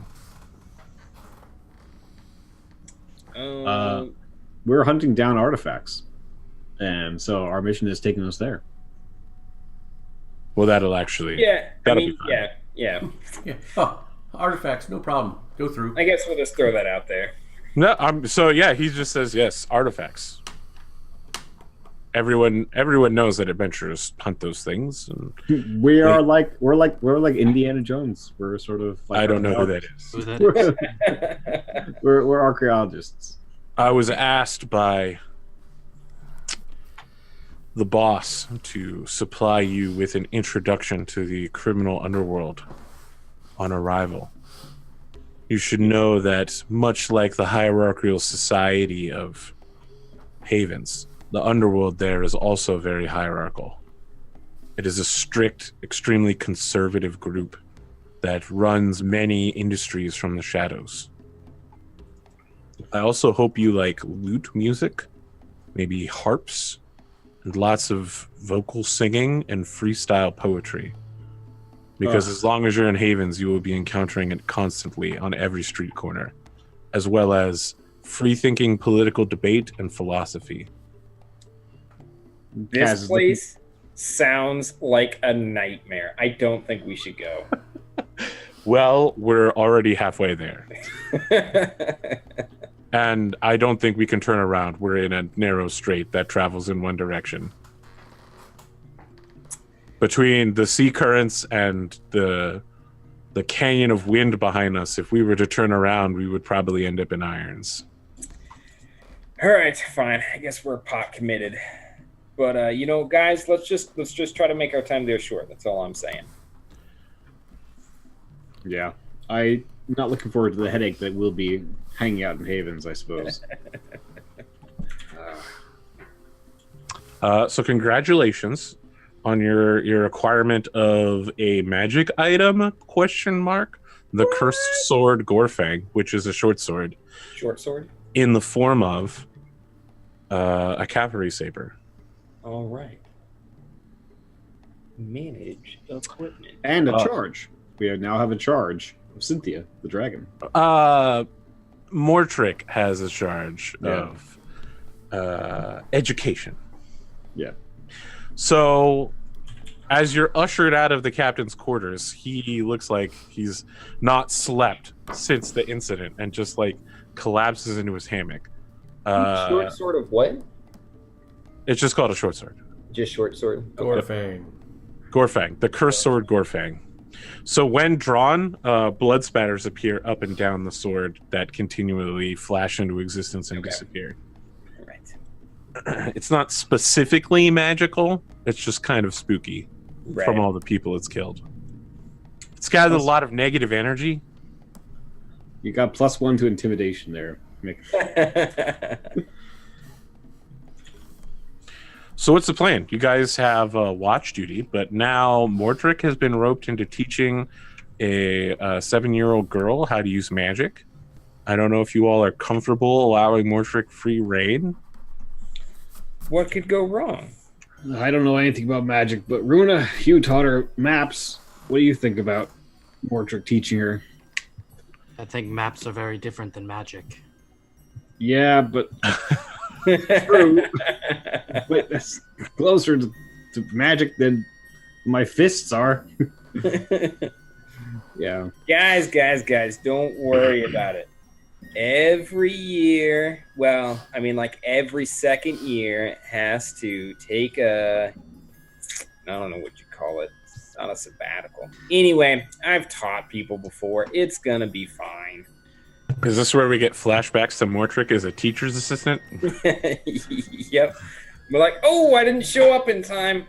5 minutes, class is dismissed. That, Never taught a day. you know, I saw that shit in college so much. It was never on the record. That's not a thing, but people would consistently say that shit. Right? Yeah, it never happened. I'll be with him in the lessons. Don't worry. All right, Runa. What are you doing during the magic lessons? I mean, you're not an arcanist. No. Just making sure Mortrick is less Mortrick and more of a teacher. Mortrick, how do you approach these lessons? I'm curious. What even is the subject matter? Are we talking like basic ethics, approach to magic, Magic 101? Or are you literally like, let's just do some freeform magic casting, magic missile? Let's just see what happens. Here's this can of worms. We're just gonna pop it open and go for it. Let me think. How would Mortrick approach this? You know what? Mortrick is gonna make a roll. Aren't you making the roll, or is Mortrick physically pulling a die out of? No, the I'm making the roll. pockets? Okay, so like, Wow, you got a 3 on your intelligence saving throw. Impressive. so Mortrick thought long and hard about it, about how he wanted to approach this, the responsible way to approach this.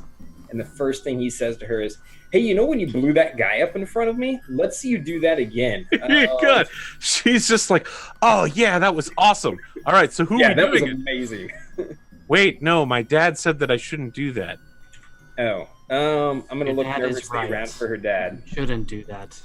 Life is a sacred thing, Mortrick. And I look at him very intensely. I'm gonna whisper to Cynthia, listen, once we get rid of the wet blanket, we'll blow something up. But for now, Smack him in the head. guess. Okay, he's stuck with the head. What does magic feel like to you, Cynthia? I think I'm gonna try and get it like the root of it for her. Like, what is it? How does she? Magic feels like a bucket that I throw at people and then cover them in water. That sounds fantastic. Like, Also, when I was down in the hold, I literally was like cleaning stuff earlier. yeah, that was also super impressive. I would hold on to that one, especially if you go to magic school. So many parts. That's who was Kinda doing gross. it. How are you cleaning square by square? So Hal is like appears and he's like, actually, I know how to do that as well. You can clean people's clothing with it, remove blood quite easily. It's called prestidigitation. And he puts his hand on Connor's armor, which is now covered in salt and sea spray, and then whoosh. Oh, It that's looks much as better. Wow. shiny as the day it was created.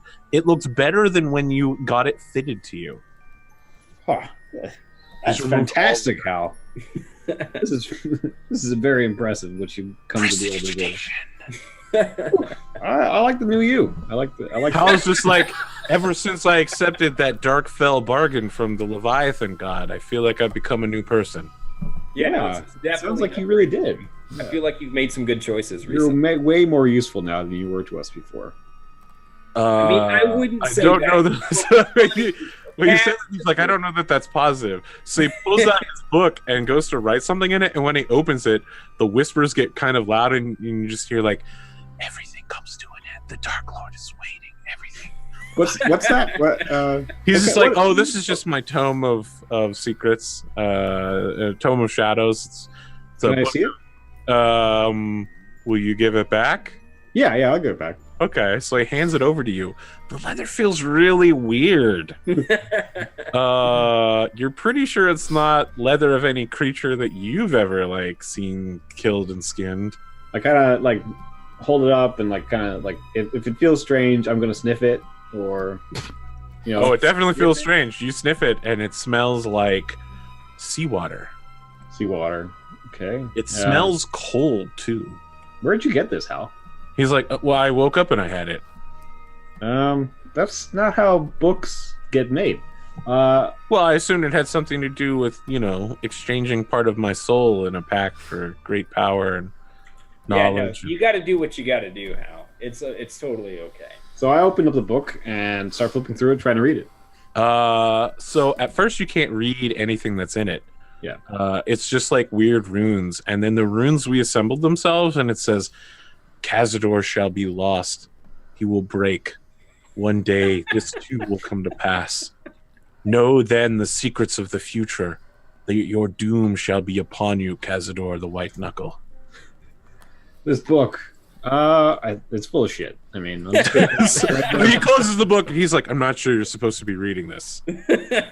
yeah. Well, I mean, I'm just telling you what I thought about it. Okay. It's called the Book of Shadows, and it's filled with ancient secrets. And I think maybe there might be some insanity involved. Well, certainly what was written there was insane. I'll tell you that much. Well, I mean, what did you see? I mean, I I saw something different than what you saw because, I mean, for me, it's just the journal that I filled in last night. See, you're predicting my own failure and death, or Is that what the book said to you? I mean, I think we're all predicting that, Kaz. that is what the book said to me. Yes. That's not what I wrote in the book. So what did you write? Well, I'm not telling you. I mean, it was just a journal entry. I was writing like, "Dear Leviathan God, this is what happened to me." I don't think you should report on us to the Leviathan God. I mean, you can sort I of- feel like I have to, though. It was kind of in the soul contract that I signed. And I'm not reporting on you, I'm reporting on my activity. It's like an exchange diary. You know, he provides me with unlimited arcane power, and all he needs is to know what's going on in the mortal realm. Look, Cazador, I like you, son. I think I can call you son. I'm not sure how old you are. But I feel kind of grandfatherly because I actually am a grandfather.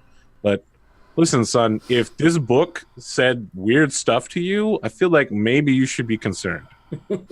I mean, I'm not concerned what some book says. I just think So even closed, the book still has that whisper effect, Cazador, and you hear through the whispers like, "You are a fool, doom shall come to pass." I never listened to speaking books. That's for sure. Have you ever listened to any book? No. But you know what book you could listen to? Audiobooks by Audible. Tonight's sponsor. Audible. Listen to the Brandon Sanderson's Stormlight archive on Audible now. It would have been amazing if I actually had an Audible sponsorship to drop right there. That would be perfect.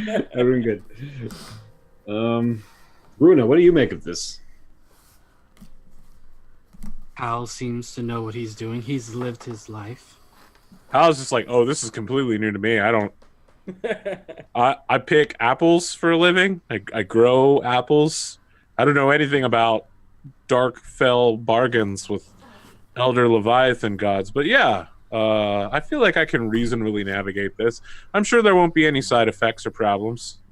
And this is Indeed. when I'm going to turn to Cynthia and being like, and this kid is exactly why you don't bother planning for the future, because we lived in a crazy murder world where nuts things happens and you can't predict. One day you wake up, you're fine. One day you wake up and you've got a book made of probably human skin and it's going to kill someone that you thought was your friend. But what are you going to do? You're going to say yes because it's untold power. You And guys think of me as a friend? Who? How? I'm talking to the kid, all right? Just shush it. And then that's going to be my first lesson. All right. So I just want to understand. Your first lesson to Cynthia is nothing matters. Don't plan for the future. Is there any other core syllabus concepts that you want to? While it looks like Runa and Kaz are distracted with Hal, we're gonna try and sneak to the other end of the boat and find something to blow up with magic missile. Okay, so I want to point out that magic missile can't like target I believe that magic missile can only target creatures, so you can't just like fire it and not target a creature. So we're gonna spend a boring day at the back of the boat waiting for a fish to jump out of the water. Yeah, okay. So it's not a boring day, it's a boring night because you guys are on night guard duty, but you do hear a fish and you see it flop in the silvery night. And she nails it with 3 darts of force. 10 points! She's just like, yes, I did it. It felt so powerful. Yeah, that's good. Ride that wave. What else can you do? And she's like, whoosh. And suddenly your clothes are all clean, and your hair is now purple. Yeah, I've looked worse. All right, well, I'm going to show you something I can do now. Well, wait, it's nighttime, right? Yeah. Yeah. I'm gonna like, all right, I think it's time for bed, kid. We're going to have to pick this up in the morning. Okay. And then once I get her bundled off to bed, I'm going to come back to see where Hal, Kaz, and Bruna have landed on everything. Okay. As Mortrick rejoins you, his hair is now purple. It's totally normal, and that's just a thing that happens. I'm not even going to question it at this point. I'm too tired to deal with your purple hair. I think it looks pretty good. I'm going to keep it. Hal's just like, it's probably a bad thing to be tired because we're the night watch shift. Well, it's close to the end, right? No, we barely begun. Oh, okay. We're like I'm just so we're like so 5 bored. minutes into the shift. You know, like we're almost done. He's like, have we started? The only thing that's happened is Mortrick went to the back of the boat and speared some fish with magical missiles. Oh, I thought it took forever. Anyway, you know, I don't know. I lose track of time on this vast ocean. This is not where I'm meant to be. Where's Rick Jacks through all this? Rick Jacks is outside, keeping watch on the ship. Oh, are you up in the crow's nest? Well, No. I don't think so. That someone was there already, but Well, Hal was. Yeah, but then somewhere I guess on the he deck. because he started chatting us. yeah. Well, I'm fine on the deck. I'm doing my job while you guys are doing your Messing job. about. You're doing your job. I'm doing my job. All right, yeah, let's keep watch, I guess. Okay. Who is positioning where to do what watch? I'm gonna stand in the center of the boat. So I guess- like by the hold, yeah. yeah, by the hole. I'm gonna stand on the door, As far away from the water as you can and get. I guess I'll change into some chainmail Really? beforehand. So Hal and his unseen servant will help you. So it's like having 2 people. Oh, this is fantastic, Hal. Yeah, it's I great. mean, yeah, this is great. It's going to be awesome. Hal's just like, I knew accepting that bargain would be a great plan. I just felt like I could be very helpful to all of you.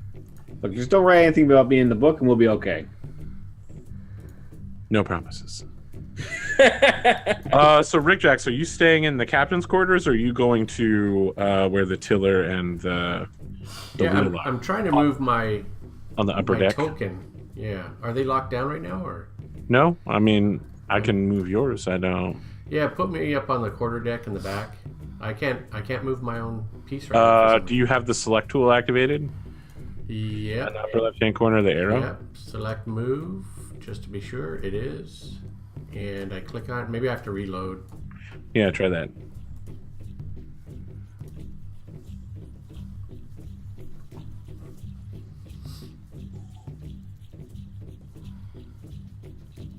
So anyway, I'll be on the quarter deck in the back of the boat.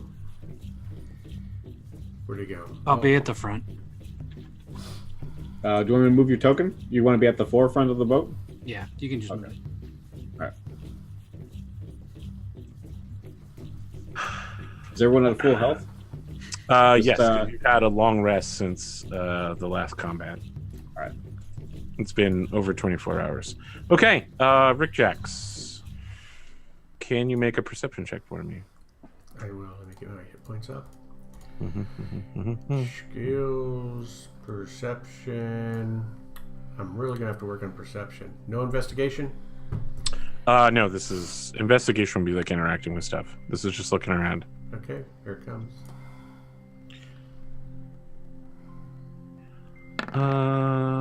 Let's take a look at that. That would be That- Okay, so here's what happens, Rick Jackson. You're wandering around on what's called the poop deck.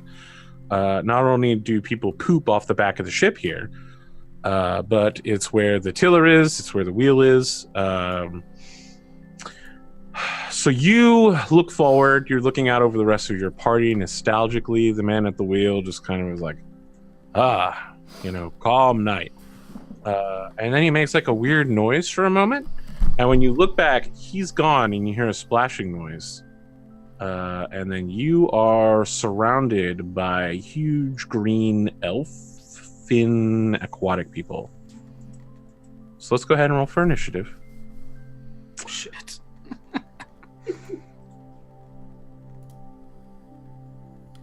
Got it. Remember to select Listen your for the token. splash, and I'm like, Rick Jacks, what's that?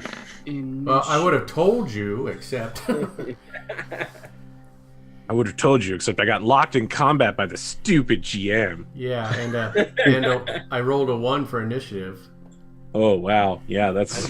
yeah. but I got a 4. But I got a 4.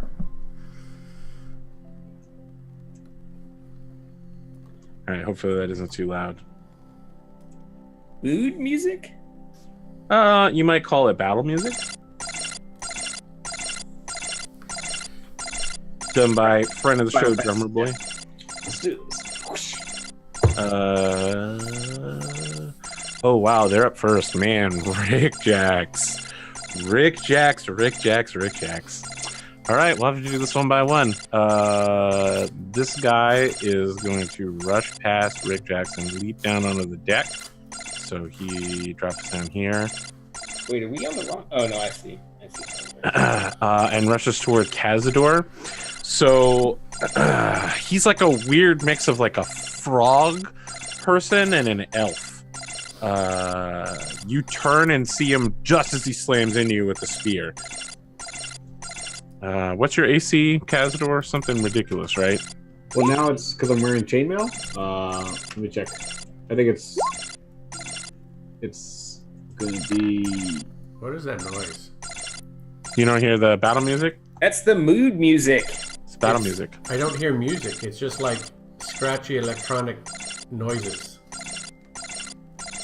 I have to look up what the chainmail has. Let me just 1 second. Okay, so in the upper right-hand corner, there should be the gear that says My Settings, and you can change the music volume level. If it's not coming through correctly for you, you can just put the volume all the way to 0. I don't know why it would sound like scratchy electronic noises, though. Yeah, it's weird. That is Like weird. gorgeous Final Fantasy music to me. Same. I don't see a gear. Upper right-hand corner, it looks like a circle gear thing in Roll20. Oh, in roll 20. Okay. Yeah, it says My Settings. My settings, music volume. Yep, master music volume level. You can lower or raise it. In this case, you probably want to lower it to 0. Yeah. I'm And good we'll now. figure it out later. Sorry, Kazdor, what was your AC? So it's 16 plus 2 plus... I think that's it. So 18. Yeah, for the shield, it would be 18, right? 16 Yeah. plus 2 is 18. Yeah. So the first weapon is going to hit. Okay. So I'm actually going to get advantage on the second attack because it's blood frenzied. It slams into you with the spear, and part of the spear hits you in the face. Okay. And draws a bit of blood. This creature immediately begins vibrating. It goes, and then tries to bite you with its face. Normally the roll would only be a 14, but because it's now in a blood frenzy, it gets advantage. It still misses. So with its spear beside you, like it just leaves its whole body and tries to bite you with its face. Its hot breath is on you. Fucking smells awful. Like rotten dead fish, black teeth. It licks you at one point while trying to like rip your cheek off. It's disgusting. Speaking of things that are literally disgusting, Rick Jacks, let's talk about what's about to happen to you. I'm afraid to find out. What's your AC? It's 14. Okay, then you're in for a lot of pain. Not that much pain. The first guy to attack you tries to stab you with his spear and gets it lodged in the deck and then like, pulls it out. You can see that it's splintering slightly. Then he tries to bite you. Oh my god. You took 5 points of damage, Cazador. Yeah, you roll one again, folks at home. That's 2 ones in a row. He tries to bite you and then ends up biting the wheel, but his teeth are stuck in it and he's The second one tries to stab you with the spear. Yeah, that'll hit. Yeah. And that means he's in blood frenzy now as well. The spear, he does like a bash on your face and like you hear a cracking noise as your nose breaks. And you can feel blood pouring out of it. Then this guy starts vibrating. The other guy next to him starts vibrating as well. And they're like, and he goes to bite your face off. 2d20, keep highest 1 plus 3. That's a 17, which I think is going to hit as well. Mm-hmm. 1d4 plus 1. All right, so you took another 4 points of damage. So that's 8 total. 8? Runa. Okay. Yes. Yes. Down to 6. From the front of the ship, you finally have caught on to the fact that there's an attack going on. Cool. I will move over as far as I can towards the one next to Kaz. 5, 10, 15, 20, 25, 30. And I think I can just get there and punch him in his face. Okay. I mean, his face is quite punchable. It's the Pond of the Mat of Faces. Most faces are very punchable. Now, if I could just find... I don't know that most faces are. I wouldn't say Taylor Swift has a punchable face, for instance. You go to face punch this guy, you physically connect, but his skull is so incredibly thick that your fist just you come away like and the creature just like licks your fist for a moment. I punch him with my other fist. Are you flurry of blows? Okay. Yeah. Well, let me see that second fist. That second fist is going to do it. Oh, that third fist is a critical hit. That hits for 11 points of damage on top of 6. You let out 2 more sets of physical attacks against this guy, punching him in the face over and over again. You look like you've almost knocked him out. He's like, and he starts licking all of the blood that's flowing from his face. Take that, sir. Portrick. I'm be like, ugh, these guys are gross. I'm gonna tap Kaz on the shoulder twice, be like, you got this, buddy. Inspiration.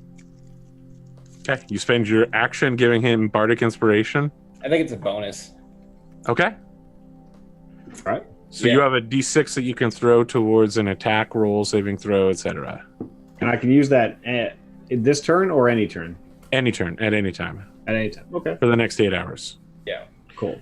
All right. And I have to declare it before I make a roll, or how does that work? I think you can do it. You can do it before Yeah, or I think you after. can do it after, yeah. There's almost Like, certainly what- no penalty for doing it after. After the number, but before you learn the result, I think. Yes, that Yeah, I think sounds that's, right. that sounds like right. Yeah, yeah. Okay. All right. Oh, that reminds me, Rick Jacks. Someone filled me in on the rule. So apparently, you can swap it as part of your move. You can do like one extra thing, so you can like sheath double weapons and draw double weapons at the same time. But then you won't be able to like open doors or go up and down a ladder or anything like that. It'll be the full use of your hand during a move. Okay. So that is the rule. Mortrick, you got any other action you want to take here? I guess I'll pull this sword out and just kind of swing half-heartedly at it. It makes a really shing as you draw it, and then you can see the blood on it, quite bright even in the moonlight. You feel kind of lethargic, but it sounds super badass. That does sound nice. Man, did you guys hear that? So I'm gonna swipe at him Yeah, you hit. for 2 damage. Yes. That's not actually 2 damage. So it's not rolling damage. It's literally the mathematical formula is just 2. No, it isn't rolling damage. What? Why isn't So it let me take a look. Oh, damage type, damage dice. There we go. What is the short sword? 1d6, I think. Six, It's yeah. a finesse weapon, so you'll add your dex to it. X, yeah. Okay, 1d6. Okay, I thought for a second it did 2 damage. That's it.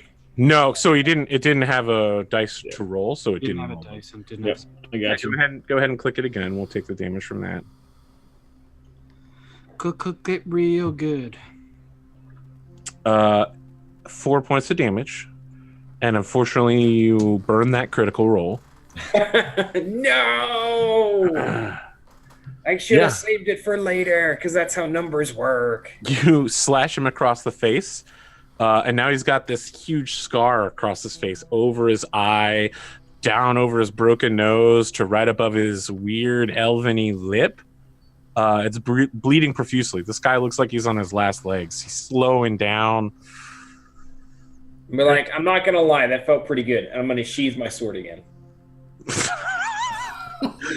Wow. Okay, so apparently Mortrick, upon receiving a new sword, decided to learn Iado, where you just attack from the sheath only. But it sounds so cool that way. Shing! Yeah, but no one gets to see your blade. They don't need to see the blood spatter on the blade as long as I hit every time and cause a blood splatter on the deck. Nani?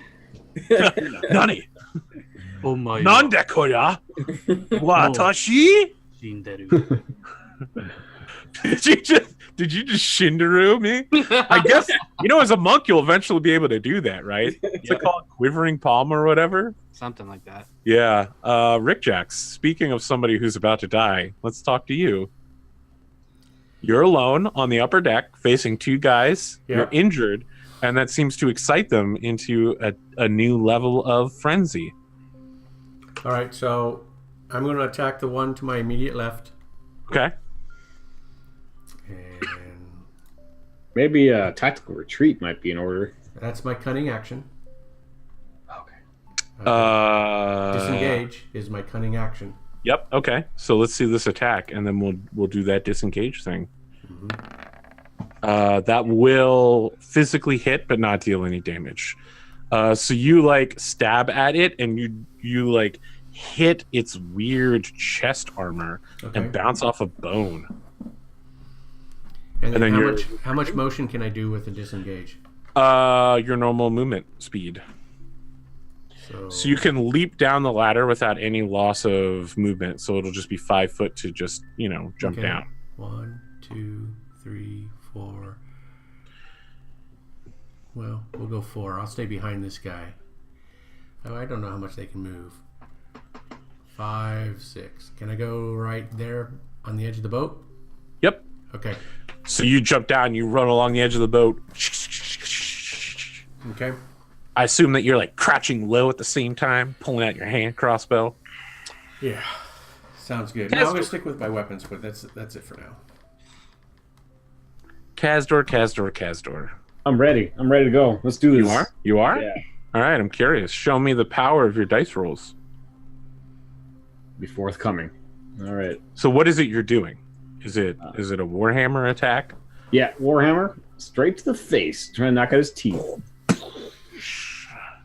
You go straight to the face. As some would say, quick to the point, no faking.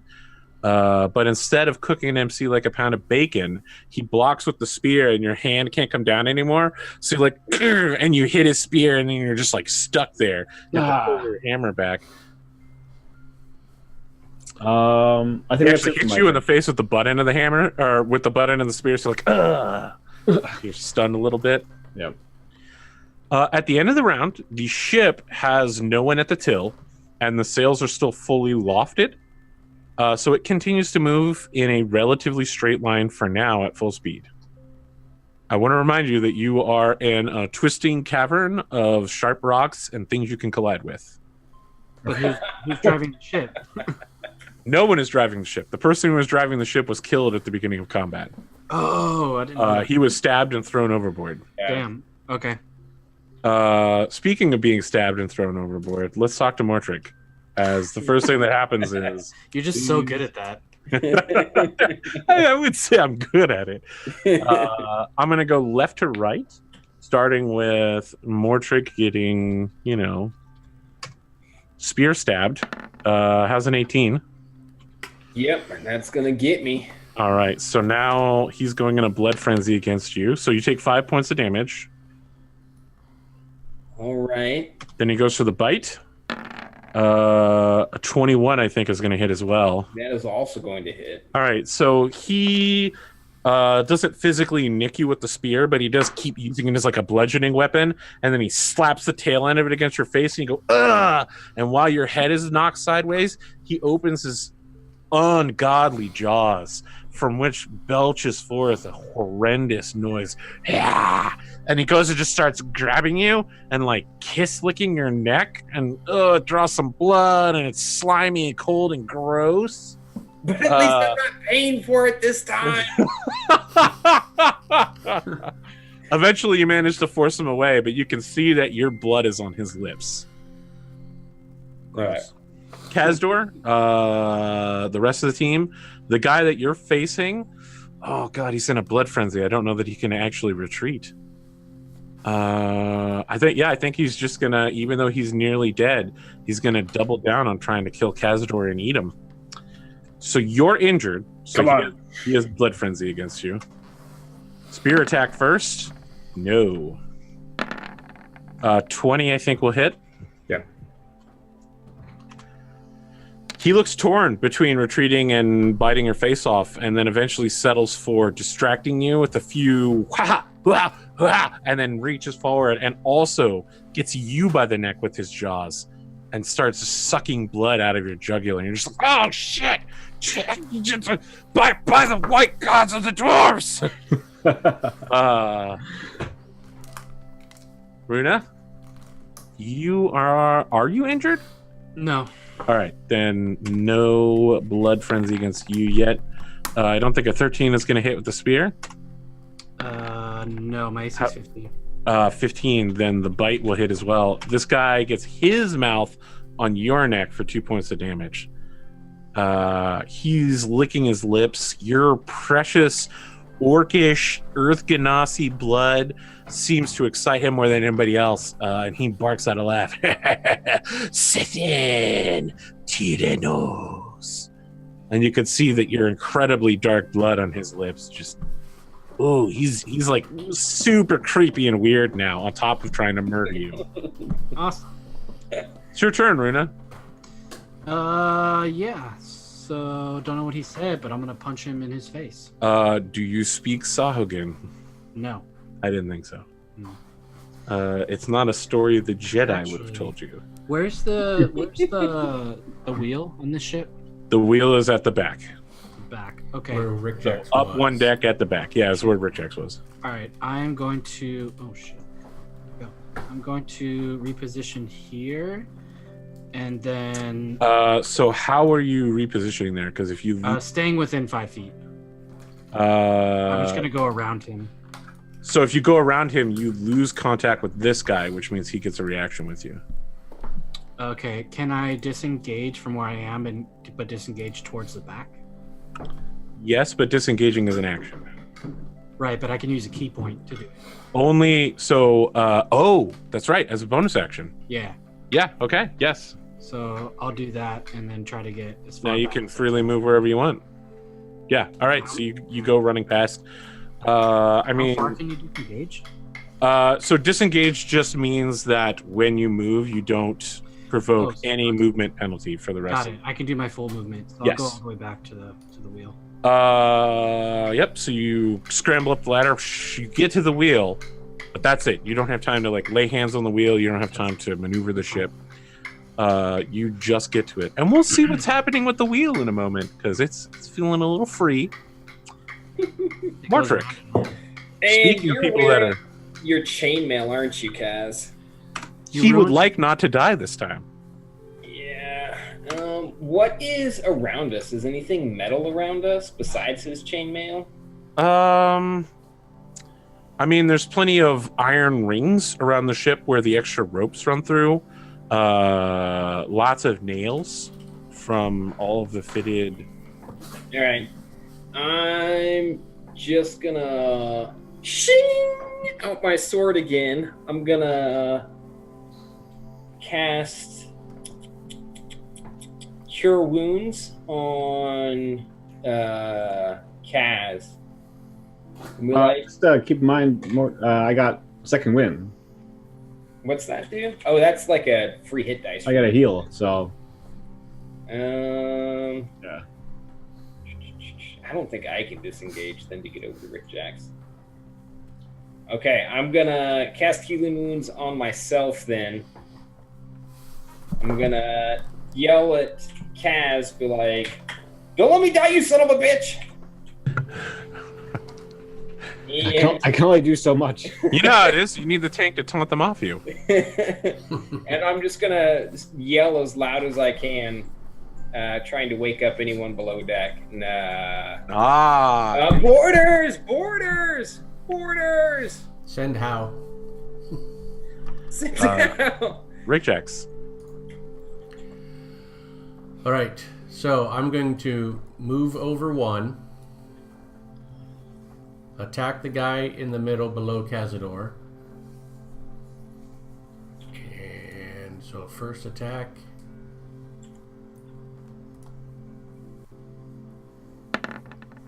Yeah, you dash in there. He pushes the sword aside with his spear. He seems a little shocked that you'd come after him.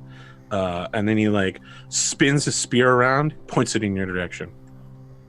You gonna do the offhand attack as well? Nope, I'm going to do a disengage. Okay, you disengage. And so I'll go back to right there.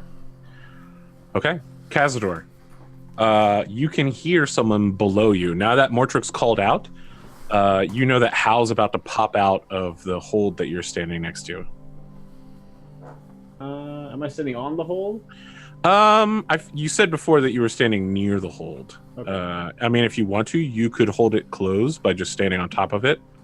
No, I don't need to. I was just making Okay. sure that like I wasn't. I'm just letting you know someone's about to pop out of it and be like, "Oh my God, borders!" Okay. All right. Then I will be using. I'm gonna attack the first guy at the bottom. Okay. So let's see how that goes. I mean, the one that's in contact with Mortrick, like on the far left. Sorry, the middle one. The one Okay, that's middle injured. one, got it. You hit him and you crush him. You crush him good. All right. And he's dead? Oh, he's very dead. You hit him, you break his teeth in the process on your warhammer. Sorry. There's like a warhammer shaped hole where his mouth should be, with lots of jagged broken teeth, and he falls back on deck and begins flopping. The other two briefly look at him and lick their lips before turning back to you. It's a sweet sound of battle. I'm gonna take a breath and draw again, and I'm gonna hit the guy in front of Mortrick. Action surge. Action surge. Okay. I'm gonna try to hit. Dig down deep. You give it all you got. Yeah, you give a lot. There's a lot where that came from. It's a decent amount of stuff. Yeah. Yes. And then I'm gonna take my bonus action and enter into Tunnel Fighter. Okay, so you're holding your position, correct? Well, what that means is that anyone that's within 5 feet, I assume that means people diagonally. Yes. Okay, anyone within 5 feet, if they move, I get to attack them. Tunnel fighter. I have the description in my character sheet. If you go under class, I put it right there. blah, blah, blah, blah, blah. As a bonus action, you enter defensive stance. Well, there. You can make opportunity attacks without using your reaction, and you can use your reaction to make a melee attack on the creature that moves more than 5 feet within your reach. Okay, so if these guys try moving away from you, you get free attacks. Yeah, And I if guess. they try moving around you, you can be like, haha, reaction attack, which normally you wouldn't be able to do. Okay, all right. Yeah, I'll do that. I guess. Yeah, so this is from the Unearthed Arcana Underdark, which is what you've taken as Tunnel Fighter. That's right. I feel like it should be on D&D Beyond. I don't know whether it was or not. It probably is, but you might have to buy it. Yeah, exactly. Oh, I mean, I almost certainly have. I mean, I bought a whole crap ton of books now. Oh, that's true. Kazdor. So you enter into your Tunnel Fighter stance, and the hold opens behind you, raising his dagger and holding out his book aloft. Hal goes, Sithno Terashna, and like holds the book up really dramatically, and there's this thing, you can't see it, but you feel the force go past you. Let's see how good this force is. It's not very good. The creature, sensing it coming, dodges out of the way, and then like it hits the sail and punches a hole through the sail. And Hal's like, "Oh shit!" Ow, language! Come on, man. Be careful, Hal. You sure you're ready for this? Runa, let's talk about the ship. Let's see how the ship's doing. The ship begins making a hard right turn. It's beginning to drift into the wall, and in the next few seconds, you're going to collide with. Well, wall is a misnomer. You're going to collide with a bunch of pointy spirals. Probably it will definitely damage the ship permanently So in a you're sinking kind of way. So I definitely want to push it hard. It's going right, so I'll push it hard. Yes, it's left. going hard right. So you could you want to flip it the other direction then? We will. Yeah, I'm we'll see gonna if you can kick do that it on your and turn. see if I can spin it as fast as I can with a kick, and then try to grab it before it gets too far over. All right, we'll see if you can do that on your turn, which will Yeah. come after we return from our break. Yeah. No, Dun Who dun lives? dun. Who dies? Will the ship collide? Will they be shipwrecked in the middle of the ocean, Probably. a week away from any land? We'll find out when we return in the second half. Stick around, but enjoy the break music and also the break art. We're out. All right, let me pause my stream. Crazy. We're in an interesting place here. I feel like you guys have this combat pretty well in hand. It's the post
So you pause your stream?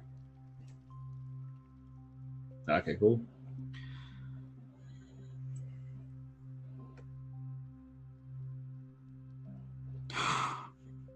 No. Hello, internet.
Okay, we're back. We're on a we're on a boat, sorry. And it's going fast. And I do actually own a nautical themed Pashmina Afghan, but I'm not wearing it. I want to talk about tonight's actual sponsor. It's not Audible. It's me, Fate Grand Order. Fate Grand Order. You can completely rewrite history by having your favorite historical figures beat each other up with superpowers. That sounds amazing. Is that what you're playing? Yeah. Okay. Did you know that Thomas Edison became the President King of America and launched a mechanized assault against Cuchulainn, Ireland's Child of Light?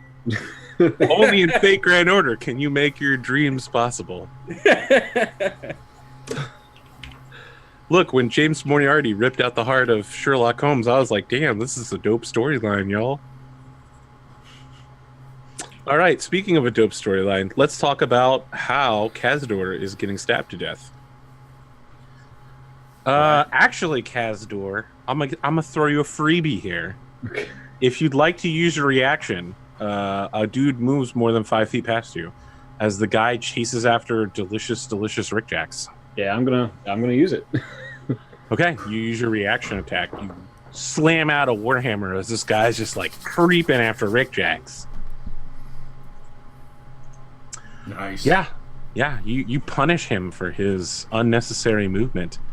And then he very necessarily attempts to stab Rick Jacks. He's in blood frenzy because Rick Jacks is delicious and very murderable. How's the 16? That hits. The most murderable. Absolutely murderable. 4 points of damage. Not murdered yet. But he has a second attack. Oh, I shouldn't say anything.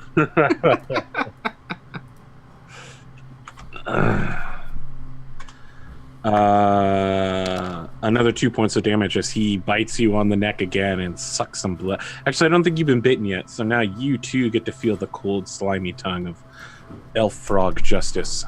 All right, that puts me at 0. You go down, and this guy like leans back over your body and into the night. He's celebrating. Runa, you have some problems, but first, let's talk about this drawing. I mean, clearly, I see Runa here. What else is going on? You seem to be being under attack.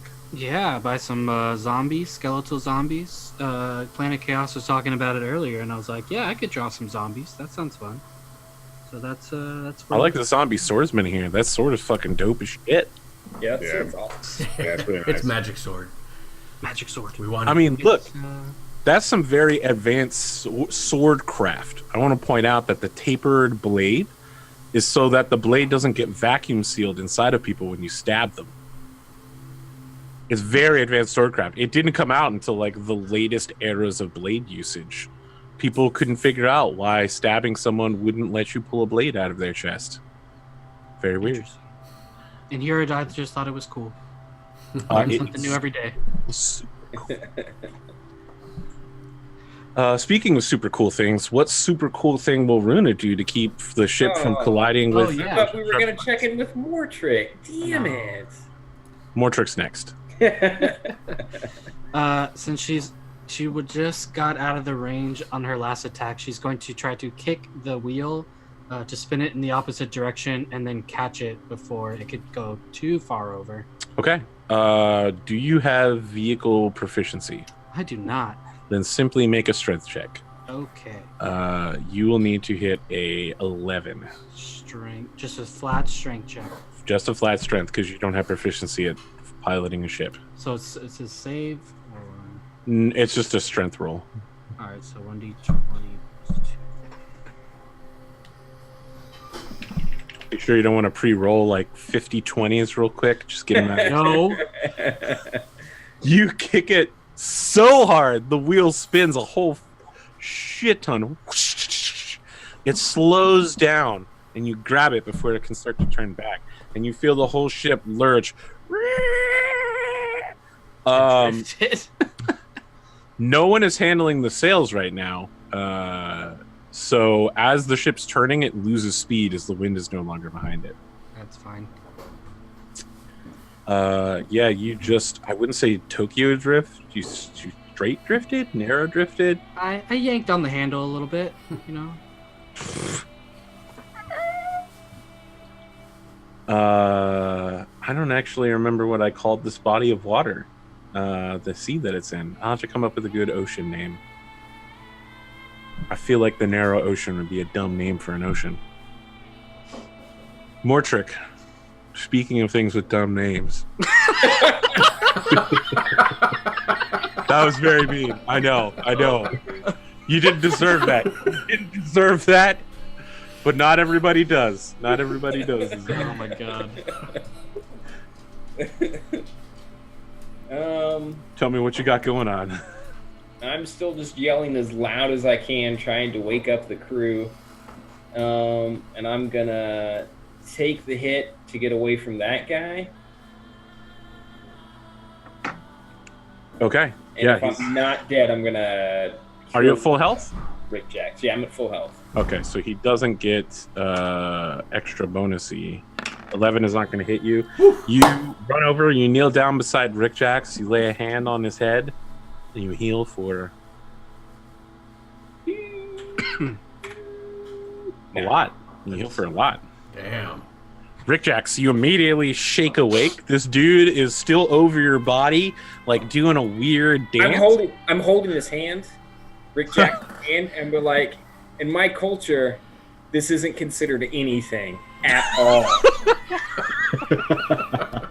Look, it's going to be really curious when I start piecing together everything you said about Mortrick's backstory, and I'm like, so he's been at college for 6 years but never graduated. Where he comes from, holding people's hands isn't considered intimate. And then we're going to visit that town one day, and it's going to be fucking wild. I want to tell Mortrick real quick. I said, don't worry, when you were drowning, I gave you mouth to mouth. It doesn't mean anything either. Well, Rick Jacks, you say that as he helps you stand up. You pick up your blades, and it's your turn. Oh, that was great timing. Yeah, he That came was right. that was brilliant, Mortrick. Okay, He so may not be there when you call, but he's always right on time. Yep. All right, It does so take half your movement to stand up. okay, that'll give me one more to go right next to Cazador, Okay. so that I'm going to attack the one to my right. Okay. You are sneak attack capable on him right now. Correct. Yep. Yes, Mm-hmm. sir. So first attack. Good.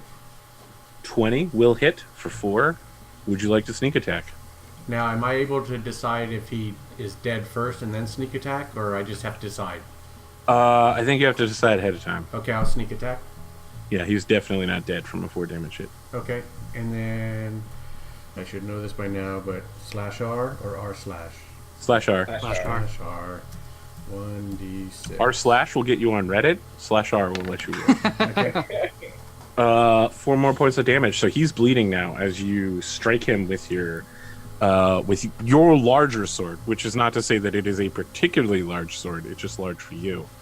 And you draw a cruel arc across his chest. And then you dig it in deep with your sneak attack in like an area that looks kind of sensitive. And when you pull it out, you notice there's a ton of blood pouring out, and he shrieks. Okay. Oh, it looks just like that picture of you that's on screen right now, where blood is dripping out. Yeah, that's exactly what's happening. And You can then attack with that gauche. I am. Oh man, should I? No, I'm actually not going to. So I want to disengage to this square. Okay, you hop away. Your action is so cunning. Cazador, you're the heaviest of the group. I think I can just say that outright. Like, you're a dwarf. You wear heavy armor. You feel the ship shifting around you, and you're like, whoa. Dwarves are not predisposed toward ocean travel, so it's been a rough time for you. It's real bad right now. You're feeling pretty tossed around. Luckily, I'm taking my low stance, just keeping stable. All right, and then I'm gonna go for the bottom one. Are you exiting Tunnel Fighter, or are you keeping it? Do I have to exit Tunnel Fighter to? I don't know. No, I think it's just as long as you don't move, you don't leave Tunnel Fighter. Yeah, so I'm not gonna move. I think. And do I still get another bonus action at the end of the round? Let me see here. How long Tunnel Fighter lasts? I have a feeling it might. No, it lasts until the start of your next turn, so you are out of Tunnel Fighter unless Yes. you wish to re-up it. Yeah, that's what I figured. I Okay. didn't know that. Okay. I'm gonna attack the bottom fella. Yep. Okay. Take a swipe with the Warhammer. His face. Again, these guys are creepy. I don't know what Yes, they are. Super creepy. And also super getting hit in the faceable. You hit him in the face and you hear cracking noise. His jaw, it looks like he can't like close it anymore. There's a sick crunching noise. And then I'm gonna take Tunnel Fighter again. Okay.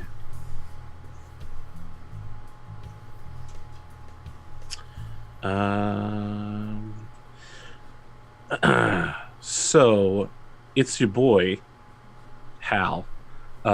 He begins making the same motions again, holding his dagger high, speaking in an unknown language. And then Cazador, you just kind of feel something about the air around you change briefly for a split second as something goes past you. Nope. So another hole gets punched in the sail. He's like, I'm sorry. Still getting used to this. It's really tough to do this with them like right next to me.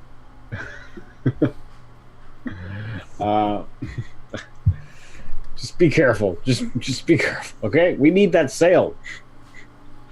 There's plenty of replacements down there, but just tell them that the monsters did it. Maybe use your spell for the sail and not the monsters. You know, the men's. He doesn't have mending though. He's like, I don't have that thing. That's not a thing that I can do. You cleaned my armor. What's that? What was that? Well, that's prestidigitation. They're different. Okay. Runa, from your vantage point, you can see the ship starting to turn left. It's not going to get close enough to bump up against the rocks to the right side of the ship, but it's going to be close. And you are, with the sails damaged and with the ship turning away from the wind, you're losing speed rapidly. So the ship is going to drift for a very long time, but it's going to slow down just as equally quickly. Okay. I'm not too worried about the sails right now. I just want to keep it off of the rocks. So whatever I need to do to. Okay, you'll just need to either straighten it out or hold it left for a little bit longer. Yeah, do that. Okay, so these guys, he's keen to your tunnel fighter tricks. They've both noticed that you're in this weird stance. He's tasted your blade, your warhammer, and he doesn't want any more of it. So they're both going full ham on Cazador. All right. And they both have blood frenzy against you on all of their attacks. 19. Yep. Spear attack from behind stabs you for 7 points of damage. Oh, you feel it right over your kidney. Your chainmail's doesn't penetrate except for like a little bit of the tip, but just the kinetic force transferring to your body hurts like shit. If only I was wearing my plate. Yeah, Yeah. actually would have missed on his plate. Oh fuck! All right, he goes for a bite and gets a critical hit. Look, man, you get vampired. 7 points of damage, Cazador, as he, this guy that you're tracking going around you just suddenly lurches towards you and like grabs onto your cheek and is like biting the inside of your mouth, and he rips out a little piece of it and is just like tasting the blood from inside your mouth. Oh, it's so disgusting. How you doing? You down? Nope. Still up? 1 point. Oh my god. All right, well, I got bad news for you. The other guy's still down. Ah, shit. Yep. I was so victorious. I mean, look, you oh wow, you don't get hit there either. But you do get hit here. And it's the other bite. Okay. So you definitely go down. While you're turned, you hear a noise from behind you. You get pummeled by the spear from behind, and as you turn to face the enemy, it gets his jaws on the back of your neck like a kitten being dragged by a mother cat, and he just bites down, and you're like, oh, it's such incredible pain. There's so many nerves back there. Oh, and you completely white out, and you fall to the deck as he lowers you down, licking the lifeblood off of you. Runa, things don't seem to be going well down on deck. Cazador is being consumed It does not. by two frog people. Does it look like I have enough time to get away from the wheel and attack and then come I back? mean, you could let the wheel slide for like one round, maybe. I don't think I could get over there, though. Yeah. I think I'll just stay here. Okay, you're just gonna hold the course? Yeah. Okay, no problem. Wow, you sound so defeated about that. You're just like, yeah, I'll save everybody's lives and make sure we can continue our journey. I really wish I was beaten to death. Yep. Everybody else is having a dramatic fight scene. We cut back to Runa, and it's just like accordion music. Whoom, whoom, whoom, whoom, whoom, whoom, whoom, whoom, whoom. Mortrick, you're doing okay. Your party's not. Do I have to do everything? Because I know I'm going to have to fix those sails when we're done. And as I, like, move here... wait, where's the... What's this? That's the hold. It's currently open. Cazador's body has fallen next to it, and at the bottom of the hold ladder is where Hal is firing invisible force energy out of. All right. As I pass the hold, I'm going to yell to Hal, hey, wake everyone else up, dumbass. Everybody's waking up. They can all hear this. Well, tell them to hurry up. They can hear everything we're saying. Also, you're the dumbass. And as I move here, I'm going to talk to this frog monster elf thing guy. Yeah. I'm be like, listen, give me a goddamn minute and I'll get to you. And I'm going to cast Cure Wounds on Kaz. Is this your last spell? Oh, shit, I only have 2. You have already cast twice, sir. I did already cast twice, yeah. You go to cast on Cazador, and you're like sparks flying out of your fingers. Like, The creature beside you goes. I forgot. What else do you want to do? I guess can I just go ahead and swing and attack at him? Yeah. All right. You swing Gorfang. Shing! You resheath it real quick so that you can fast draw it. Shing! Shing! Nice. 3 points of damage. This guy takes the attack to his face. Ah! He turns to look at you with blood trailing down through one of his eyes, and he blinks it. Now the whole eye is your covered. turn came early, motherfucker. Rick Jax, Kazdor's down. Things are turning against you. Okay, I can go through squares though, right? So Yes, if through I allied go- squares. but I can't go through his. Right. So I'll go to here and attack Right. the guy to my left. Yep. You can sneak attack because Mortrick is engaged. So you duck under Mortrick's wild swing as Gorfang draws the attack. Wow, critical hit. Okay. So this guy is looking at Mortrick when you just stab him through the brain. So Mortrick, this guy is like stuck with this weird grimace on his face looking at you. And then Rick Jax is like stabbing way up high and then like puts his boot on the guy and rips it out. The Sahagin falls back, twitching on deck, bleeding out. I'm going to tell Rick Jax, if that was tapered, it would come out much easier. It is tapered. Look, I made this. I had this made in town. All right. Well, that was great. You but technically, that was my action. if you want to, you still have movement left. You could step and secondary attack. I would love to, but I can't do that, right? Because that's Why would be not? a second attack. With your bonus action, you do the offhand weapon. Oh, so anytime during the round. Okay, Yeah. very good. Yeah, you don't have to follow up on the same target. Sounds great. That's what I'll do then. So you spin around with the force of your first attack and bring the second weapon up as you're coming through. You got momentum, and 11 will not hit though. He like grabs your hand as it's coming toward him, and then like the two of you are locked for a moment, and you pull away. Cazador, Yep. you're in an empty blank space. There's nothing in any direction. You seek out the heart of the mountain, and there's nothing around you. There is but shattered stone, which does not recognize dwarf. It believes it belongs to the ocean, not to the earth. And so your soul, crying out for anything dwarf-like, finds nothing in any direction. A blank plain. This would not be noble to die here. Make a death saving throw. All right. I mean, look, it's pretty fucking noble to die trying to save your crew and protect more. Well, it's moderately noble to die. Oh wow! Look at Holy that. shit. Kazdor leaps off the deck and says, "It would not be noble to die here." That's a natural 20 on a recovery roll, which means you come back up with 1 hit point. All right. Do I get? No, it's the end of your round. At the end of it, I don't even get a bonus action. nope.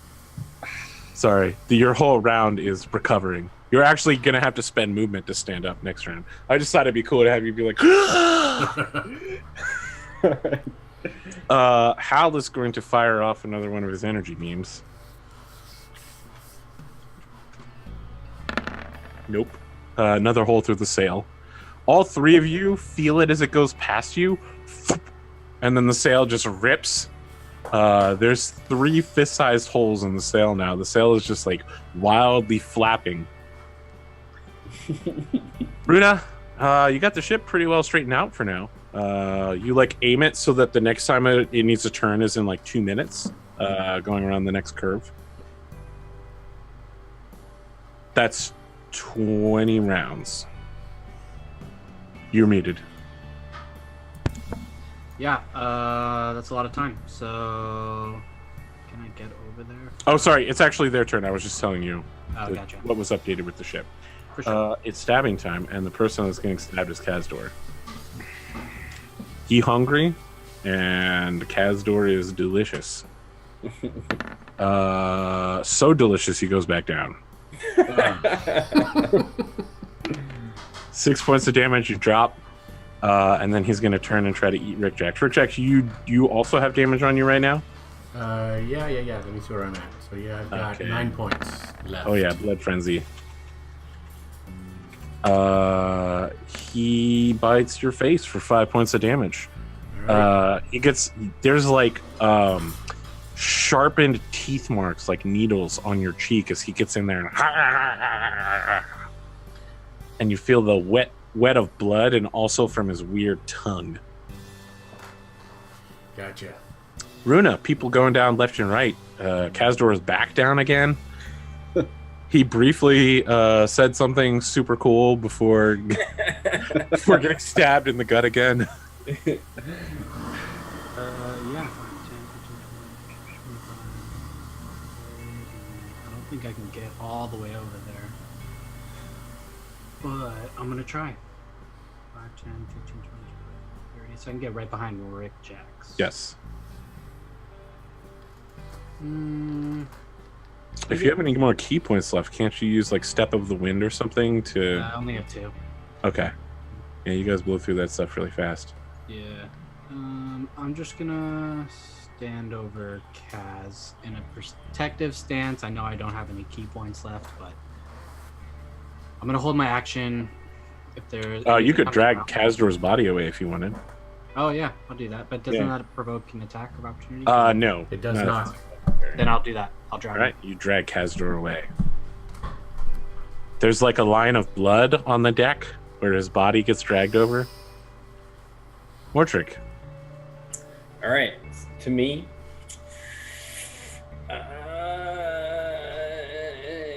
I'm gonna go around that way. You get in behind him. He turns. This guy. He's trying to keep both of you in his line of sight. And kaboom!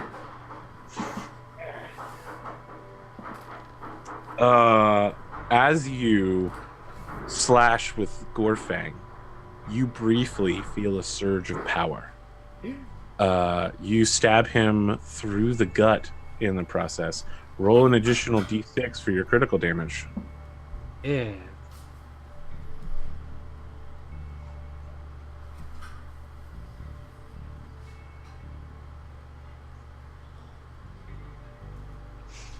Nice. Nice hit. You're sorry, I think you're muted. What? I'm muted? Oh no, now I can hear you. You stab him through the gut, and true to its name, Gorfang comes out the other side. Normally, if this was a regular blow, it would not have been enough to kill him, but with the critical damage, he falls to the ground.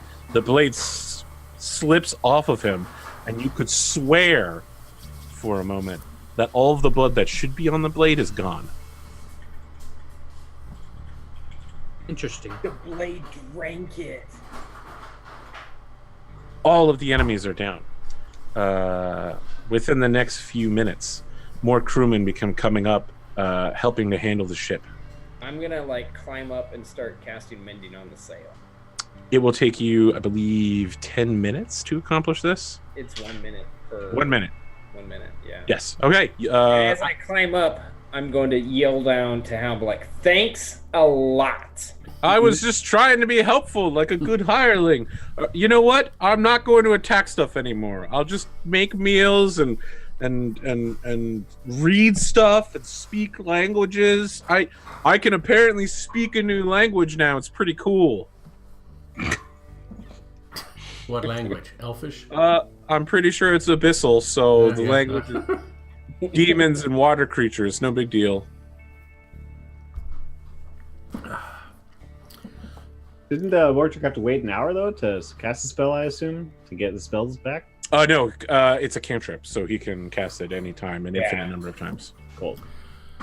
He needs to wait way more than an hour. Only warlocks get spells that reset after an hour, I think. Oh, okay. Good. It'll take him 8 hours to reset his spells, I believe. Long So- rest. Rick Jacks will try a medicine on Cazador. Yes, we need to do the Cazador Oh, yeah. dying routine. Cazador's dying. Maybe I'll wait to see how that happens before I head up to fix the sail. You try to stop Cazador from dying. It does not work. Someone, I need a hand here. This is bad. Your hands are covered in blood. You got your hands in his guts, and you're like, I need some help here. All right, yeah, Murtrick, you've been killed several times now. You know where to put all the body parts back. You sew Cazador up pretty easily. Cazador, roll d4 to see how long until you wake up again.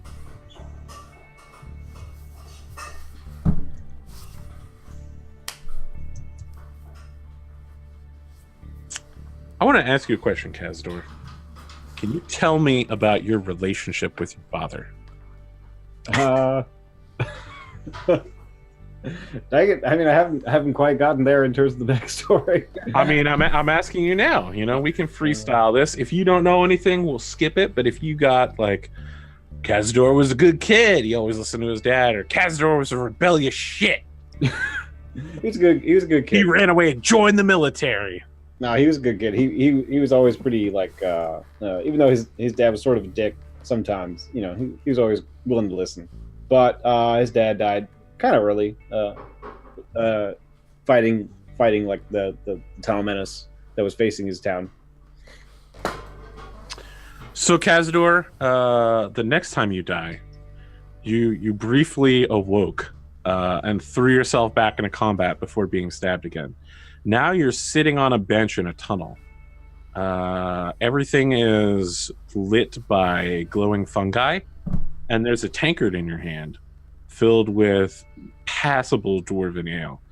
And your dad is sitting next to you, sipping from a similar tankard, and goes, "Well, boy,"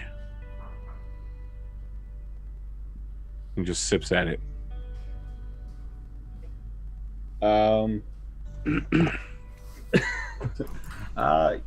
Yeah, it's good to see you, Dad. It's passable to see you. It's possible. I'd prefer if you weren't dying all the time. You're awfully close to breaching the veil, boy, but you've got good dwarven sincerity in your heart. You do the White Knuckle family proud-ish. I mean, it's only the only reason why I went down there is I was trying to defend my friends. So he, like, shoulder bumps you and it's just like, "Aye, friends, they're not dwarves, but they're more or less passable, except for that Rick Jacks fellow." Yeah, he's an okay guy. He takes a little while to get used to him, but Is he, though? I think so. I never met a Sveneflin that I liked. It's a rare occurrence, but I'm just saying, watch your coin purse around him. so far. I'm not Darrow. I'm not Darrow. I get confused with that all the time. I mean, Darrow are just evil, insane dwarves. Your race is evil gnomes who are already insane. But they're not evil. Yeah, That's questionable. The deep gnomes, they're not evil. In this edition of D&D, not all of them are evil. Oh, okay. yeah. Just like not all drow are evil. Hashtag not all drow. So I feel like we Guys have a saying little- hashtag yes all drow. maybe we have a little bit of an insight as to where Cazador's systemic racism comes from. That's true. From his There you dad. go. Certainly, he's been told enough stories around the fire. Oh yeah. So he reaches out to knock his tankard against yours. And I knocked back. You gonna be here a while, kid? Not too long, I think. I think I'm ready to get back up. I was just ready to get back up, and then they went for a low blow there. So he looks down into his glass and then sips from it and says, "Why aren't you in the tunnels, boy? Why aren't you in the tunnels?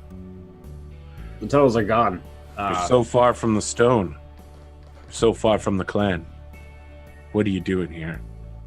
They've disappeared, and now I'm trying to find what took them. And you think some magical flute is gonna lead you to the White Knuckle clan? I heard these are demonic items, demonic artifacts, and that is who. I mean, that's what we were. That's what came through the tunnels when I blacked out. I always told the elders they delved too deep. They told me there was no such thing as too deep. Well, they found it that day. There's always too deep. I was telling them not to go, but I did get greedy. Hashtag too deep. Yeah. Time works strange here, boy. But let me tell you a tale. And then we fade to black on Cazador hanging out with Dad. He's telling you fishing stories of this time he caught an enormous glow pike in the undercurrent. The rest of you, after an hour, Cazador wakes up.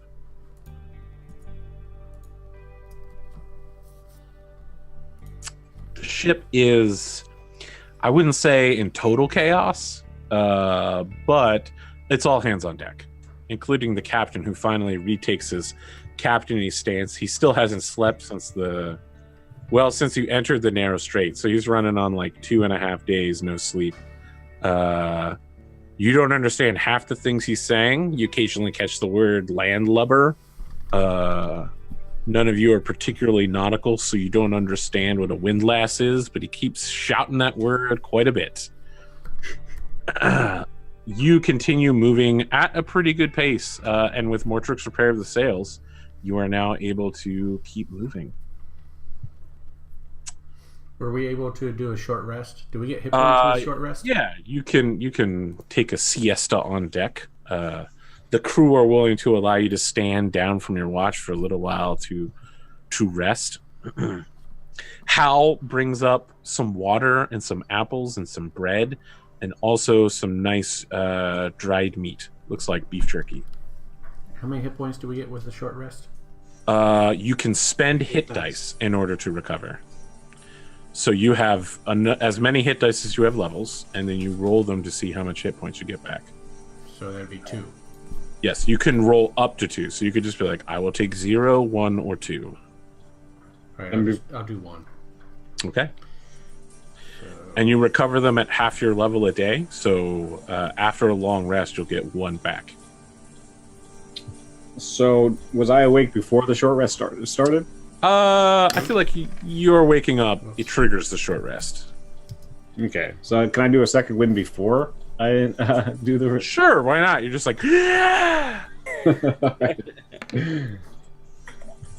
You wake up, you take a deep breath, and then you sit down and take a nap. Right. I'd be up to. All right, and then I'll spend a 1 hit die again for the short rest, I guess. Okay. And you get all your second win back on a short rest, or is that a long rest? Yeah, it's a. All right. Well, you can just power heal as a fighter. Yeah. Cazador recovers quickly. He gets some color back. The bleed, like, it's not like the scars are going to go away anytime soon. He got stabbed in the gut from the front and the back. His armor is going to require a little bit of repair, but he looks good for a guy that just died twice. Yeah. And you know what? I guess I'll spend the second hit die if I can. Still. I mean, you have to decide ahead of time. Okay. So spending. Why are we doing hit dice? We're going to be long resting soon, aren't we? You aren't even 2 hours into your 8-hour watch. Oh, that makes sense then. I think I'm full health, though. So I will not be short resting. Yeah, I'm good. Okay.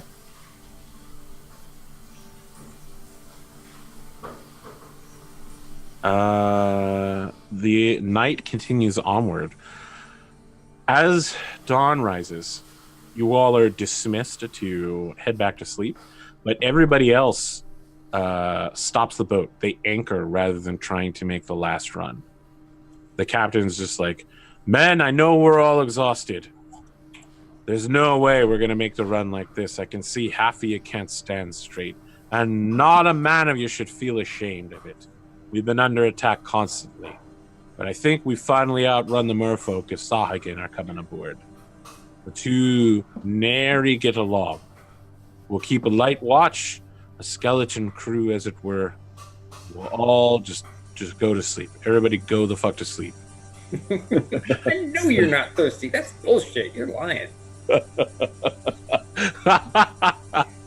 The Samuel L. Jackson reading of that book is so funny.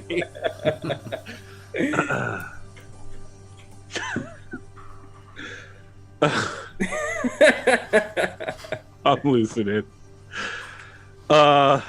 Yeah, so the captain goes to sleep. What do you guys want to do? I mean, you're dismissed. You could just... I mean, I don't think we should all go to sleep. Do you? I'm going to recover. Great. Hal's just like, don't worry. I'll spend some time on watch. I'll stay up with Hal because I'm full of health. Well, I guess I need to get my spells back. I'll stay up. I'll recover. All right, yeah. I'm going to take Cass's hand and be like, remember, this doesn't mean anything, but let's go down and take a nap. It definitely doesn't, like, just swat away his hand. In my culture, that means we're married.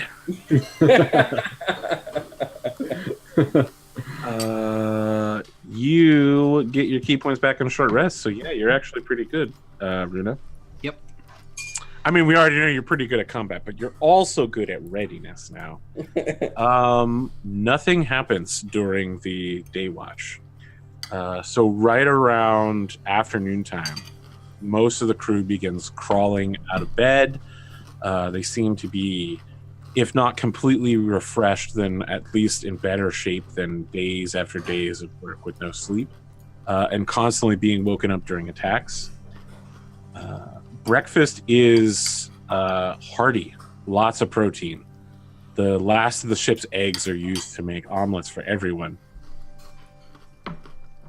Hal gets in there and makes sure everybody gets a little bit of cheese on their omelets, a little bit of tomato sauce as well. Thank you.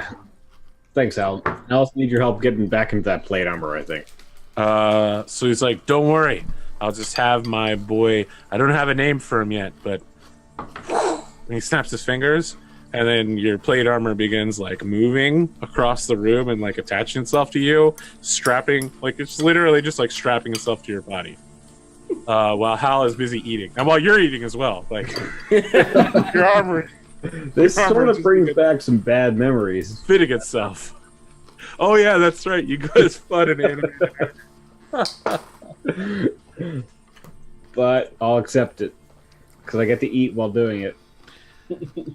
So yeah, like while you're bringing your fork to your mouth, like part of your gauntlet slaps itself onto your hand. Yeah. But it doesn't stop you from moving. You're still just, everything moves perfectly. The unseen servant is excellent at his job. So Hal's just like, I'm taking a vote for his name. Do you guys, or her name? You know, I don't. I've always been It's kind just of an incorporeal serpent that you can't, servant you can't see. of Mortrick or Egan or Haddlespar. I think. Okay, none of those are viable. All of those are excellent. No, Excellent choices. you might be the man who hands me the money, but you are not the boss of the situation.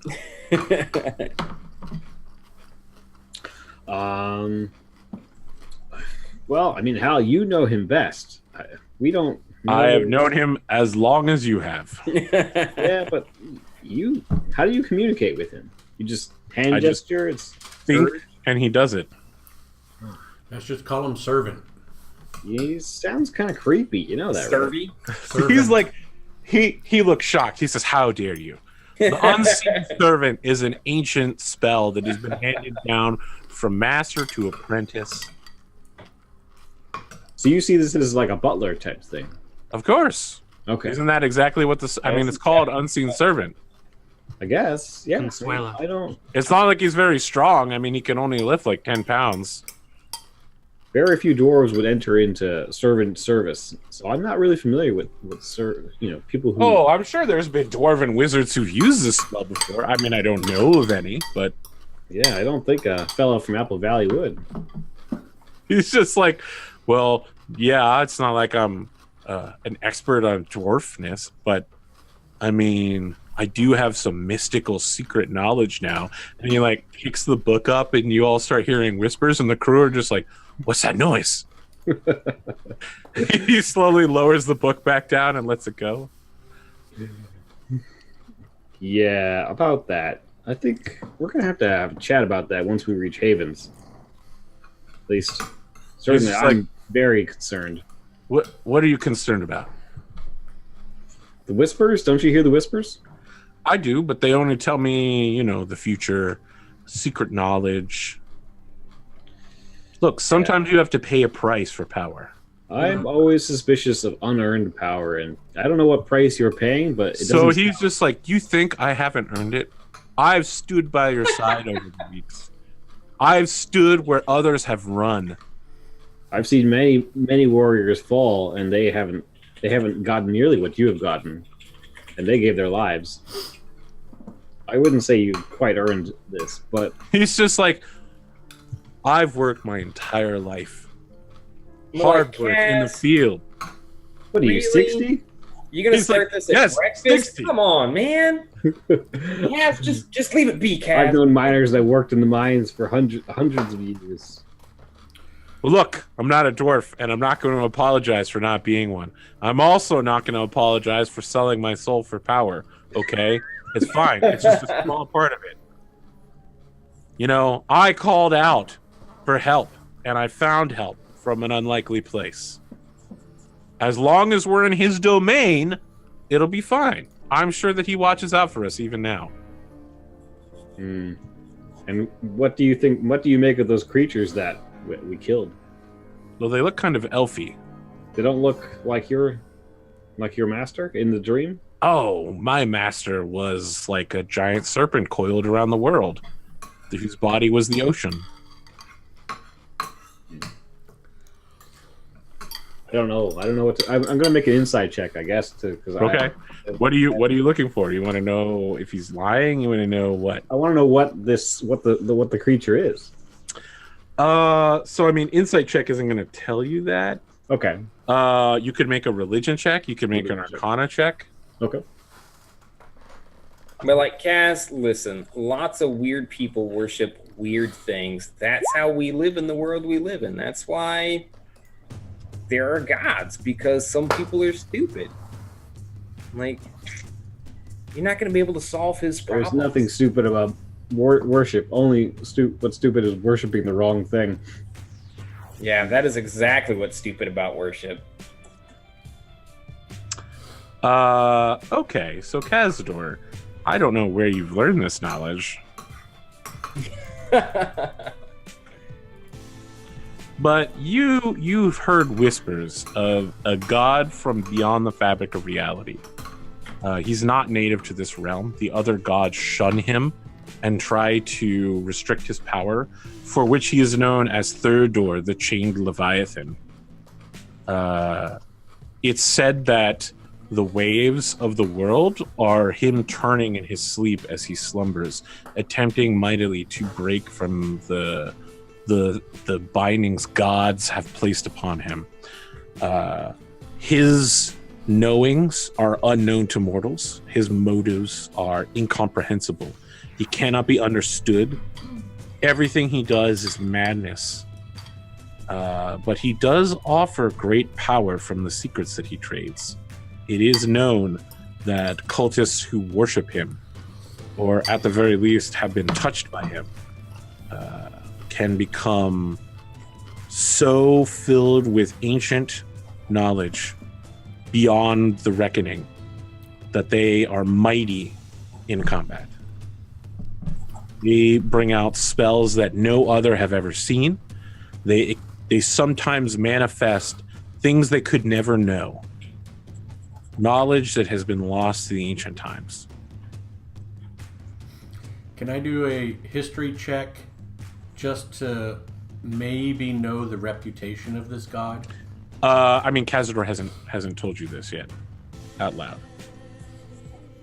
If he does, though, yes. Under my breath, I tell them what you tell me. Okay. So you're making a history check about Thardor, the Chained Leviathan. Sure. Good. Make a history check. Is it Thorador or Tharador? Thardor, Thardur, with an apostrophe between the Thar and the Dur. 24. Yeah. I mean, as far as people make information about Thardor public, you pretty much know it. So he arrived on the realms before the birth of mortal races. His coming has been recorded by the gods, and so clerics have tracked him throughout the ages. Every few hundred years, he becomes active again, choosing new champions to spread out across the world.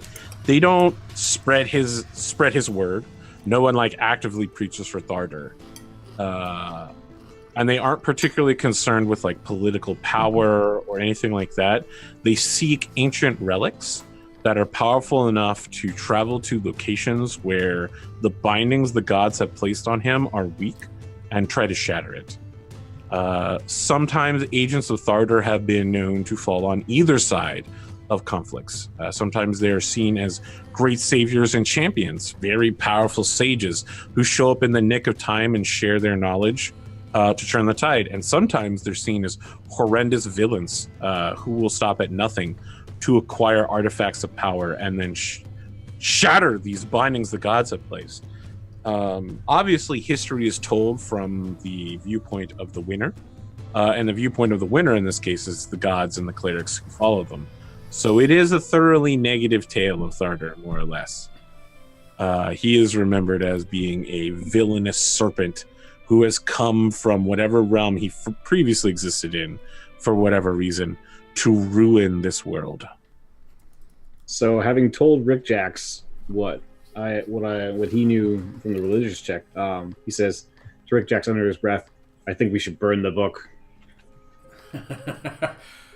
You know what? I'm kind of with Mortrick on this one, because this world, we all get our strength and powers from unplanned places or unpredictable places. I think we should keep an eye on Hal, but as long as he's helping us, we really don't know. As far as I can tell, that this is an evil entity or not. While you're talking, Hal's biting into a crispy apple and munching on it really loudly. Yeah. Are you, Hal? All right. Well, I'll give you that one, Rick Jacks.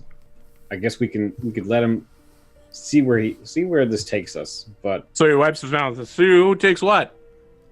Well, I was still under my breath. Right? No. He's catching a little bit of that. See, takes what? What was that? No, what were you saying? Just talking to Rick Jacks about the battle. Yeah, we should find where the sea is going to take us today. Yes. I mean, it's going to be a grueling battle against the current. I think so. Well, maybe you should help them after you've helped me into my armor. I love how you're like, he's cursed and damned. We should destroy the book after the armor is put on my body. Once I'm safely entombed behind 60 pounds of metal. He puts down his apple and puts his utensils on his plate with a clatter and stands up to help the servant fit you with the armor and speeds it up by not double, but by a lot. Slapping a chest piece on. I mean, there's several pieces that the unseen servant literally can't handle because it can only lift 10 pounds or so. So, yeah, the chest piece far too much for it to carry. It can drag it across the room, scratching the wood along the way. Mm-hmm. Yeah. So, Cazador, you're fully fitted in plate mail again. All right, Super like an old glove.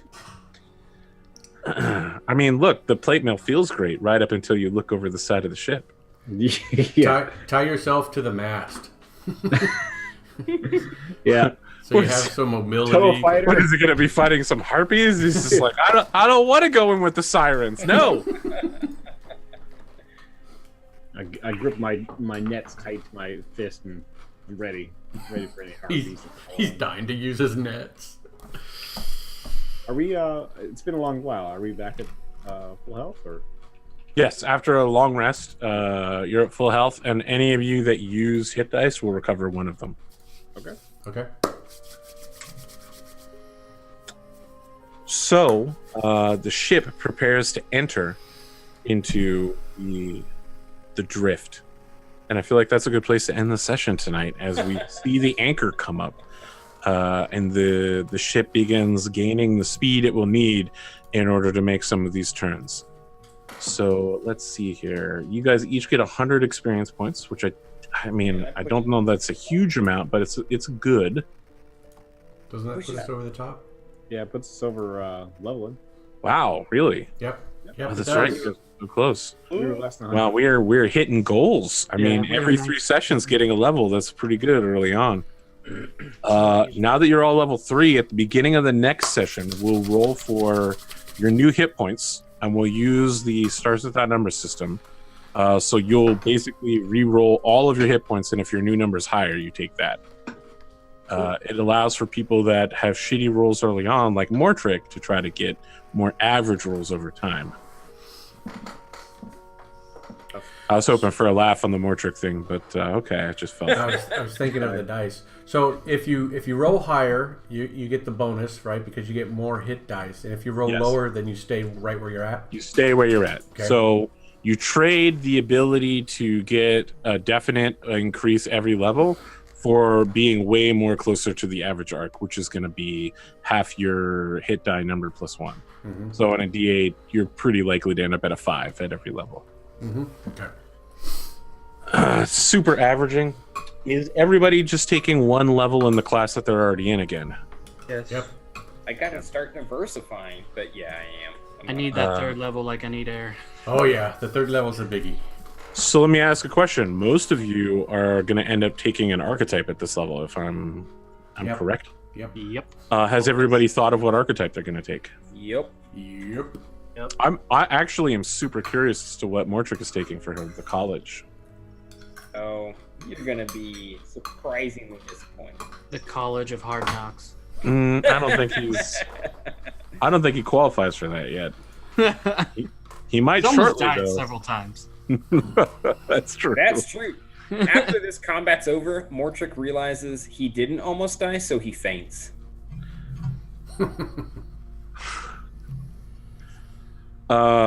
Which school would you like to pick, Mortrick? I'm gonna go with lore. I mean, Laura's pretty good. Cutting words definitely sounds like you. That's what I'm going with. Yeah, cutting words. Look, here's the thing though. Critical rules are in effect. If you want to use cutting words, you have to actually come up with I'm sure you can. distracting, confusing, or competent sapping thing when someone makes a roll. I don't think that'll be a problem. So you blow a reaction and you anti-bardic inspiration somebody. All right, I can do it. I can come up with something. Welcome to the College of Lore. Once you get your debts paid off, you will technically be a graduate in the Fraternitas of Lore. Oh, no, maybe I need to pick something else then. Rick Jacks, archetype? Did you pick one? Yeah, Arcane Trickster. Oh boy, man! People want to come at Hal for having a book, but I guess you have one now too. You're now a mini wizard. I'm a trickster, man. Nothing is ever as it seems. You gonna I try and would- kill him too, Kaz? Just because he's got a book? Are you a Nazi? He's a book burner. Is his book made of human skin? Fahrenheit. Look, you don't know that it's made of human skin. You haven't made any rules. You can suspect that. Yeah. I could suspect. You learn Mage Hand. You get some spell slots. Oh, you don't actually need a arcane book. You That just means you're safe from Kaz. you're safe from Kaz. You can now use Mage Hand Ledger Domain, so you can like steal stuff using your Mage Hand at distance. Yep. Can pick locks using Mage Hand. That's pretty good for locks like shit that explodes and kills you. Yeah. Yeah, Runa. So yeah, there's lots of cool stuff coming. And fourth level's another big level, so super All right. excited. Just make sure that you know that you can only pick spells from the illusion and enchantment list after you pick cantrips. Except for an occasional wizard spell. Uh, There's like 2 or 3 during the whole course of my leveling that I can pick a different wizard spell. let's see here. I don't think so. It literally says you must choose from enchantment or illusion. It's in there. I've got Yeah, one for when like a when you million level, times. you pick more wizard spells, but they have to be from those specific schools Yeah. of enchantment and illusion. Cazador, archetype. Battle Master, pretty much. Yeah. Okay, yeah, all right. Well, your tanking ability just went up through the roof. Do you know which maneuvers you're going to take? Sort of. I was sort of going to take Trip, I think. You're such a dick. Maneuver- Well, I mean, I think it's natural one for dwarves. Yeah. Yeah. Might I suggest goading attack? Yeah, I was going to try, goading and then maneuvering. Maybe. Okay, those three are all solid picks. Yeah. Do you get 3 when you start off? Yep, you Yeah, have you 3 get maneuvers.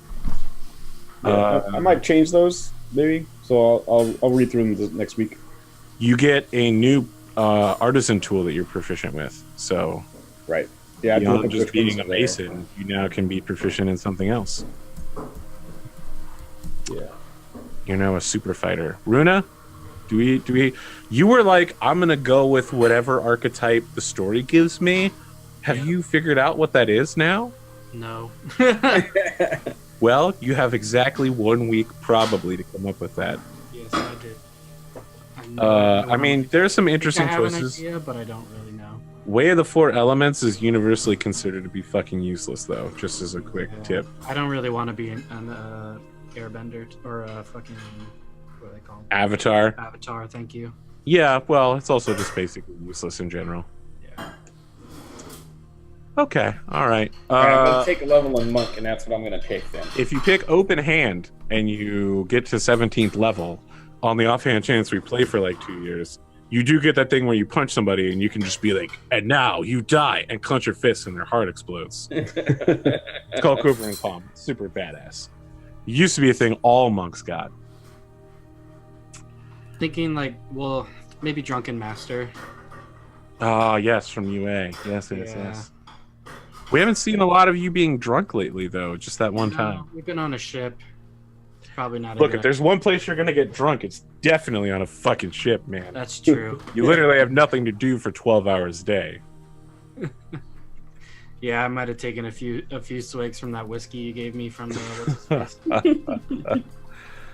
Low key drinking on the off hours, and maybe a little bit on the on. Not really. When you use Flurry of Blows, you gain the benefit of the disengage action. Yeah. Your walking speed increases by 10 feet. What the shit? You gain proficiency with brewer's supplies. So Bruno wakes up the next morning. Here's Cazador going, oh yeah, we got to destroy Hal's book. He's got some weird stuff. And Bruno's like, I know how to make beer all of a sudden. And I walk faster when I'm drunk. Yep. Power walk. Don't worry, Cazador, you got him on lockdown though. You've nailed the person in the party who's most dangerous. The guy with the book. It's a pretty suspicious book. I mean, right? I think anybody who walks faster when they're drunk is pretty suspicious. I walk faster when I'm drunk. Sort of? No, not really. When I'm drunk, I try to walk as little as possible. Maybe lay down for a little while, take a nap. Yeah. Gentlemen, let's do some outros. Is everybody good for next week, by the way? Yep. All right, so we'll have to pressure Bearded to come up with a archetype. But when we're not using peer pressure, and when we're not looking at Runa apparently forcing everybody to not hit her by making awesome anime gestures. I mean, I assume that they're all scared of her aura and no longer hit her. What's happening with you? So I just thought of her like using her key points and stuff. So she's about to use Flurry of Blows on all these guys. This is so her that's at a what that much was. higher level. Well, let's hope we get there. I can't wait to see her kill 4 zombies in one turn. Yeah. Oh, there'll be more zombies. Gonna be a zombie here. It's gonna be a zombie here. Maybe a couple zombies out here. But I'll be finishing this tomorrow on Twitch from 1 to 5 Pacific Standard Time if you guys are around. If you'd like to check out any of my social medias, it's Bearded Jalapeno, at Instagram and Twitter. I don't really use anything else. So yeah, over to you, Mick. I'm a comicer. I'll be providing art next week. And in a change of pace, I think I might also work on a single picture. Well, we'll see. I am on Twitch, Twitter, and Instagram as McComicer. And I mostly work on comics. But no one holds hands, unlike Connor's comic. I mean, I think we got a little bit of hand holding now with this new little bit that was drawn, I think yesterday. But yeah, and that comic is called White Ash, and you can see it being made here on Twitch pretty often, most days of the week. I'll be back on tomorrow, and actually, I think I'm going to start streaming now. So if you guys want to check me out, I'm right there at twitch.tv/Connor Hughes. Starting Monday, we have a Kickstarter that we're launching off, assuming everything goes well. So, yeah, check us out. That's Kickstarter with White Ash. Man, you'll probably, if you Google that, you'll probably get us, I assume. I'm gonna Google it right now. Kickstarter White. Well, the current one is on right now, so you won't be able to find it. White Ash 1-4. Yeah, we got 1 through 4 right now, and then we're doing the trade. So it's actually sort of a really good time to jump in if you're curious. All right, Chaos, over to you.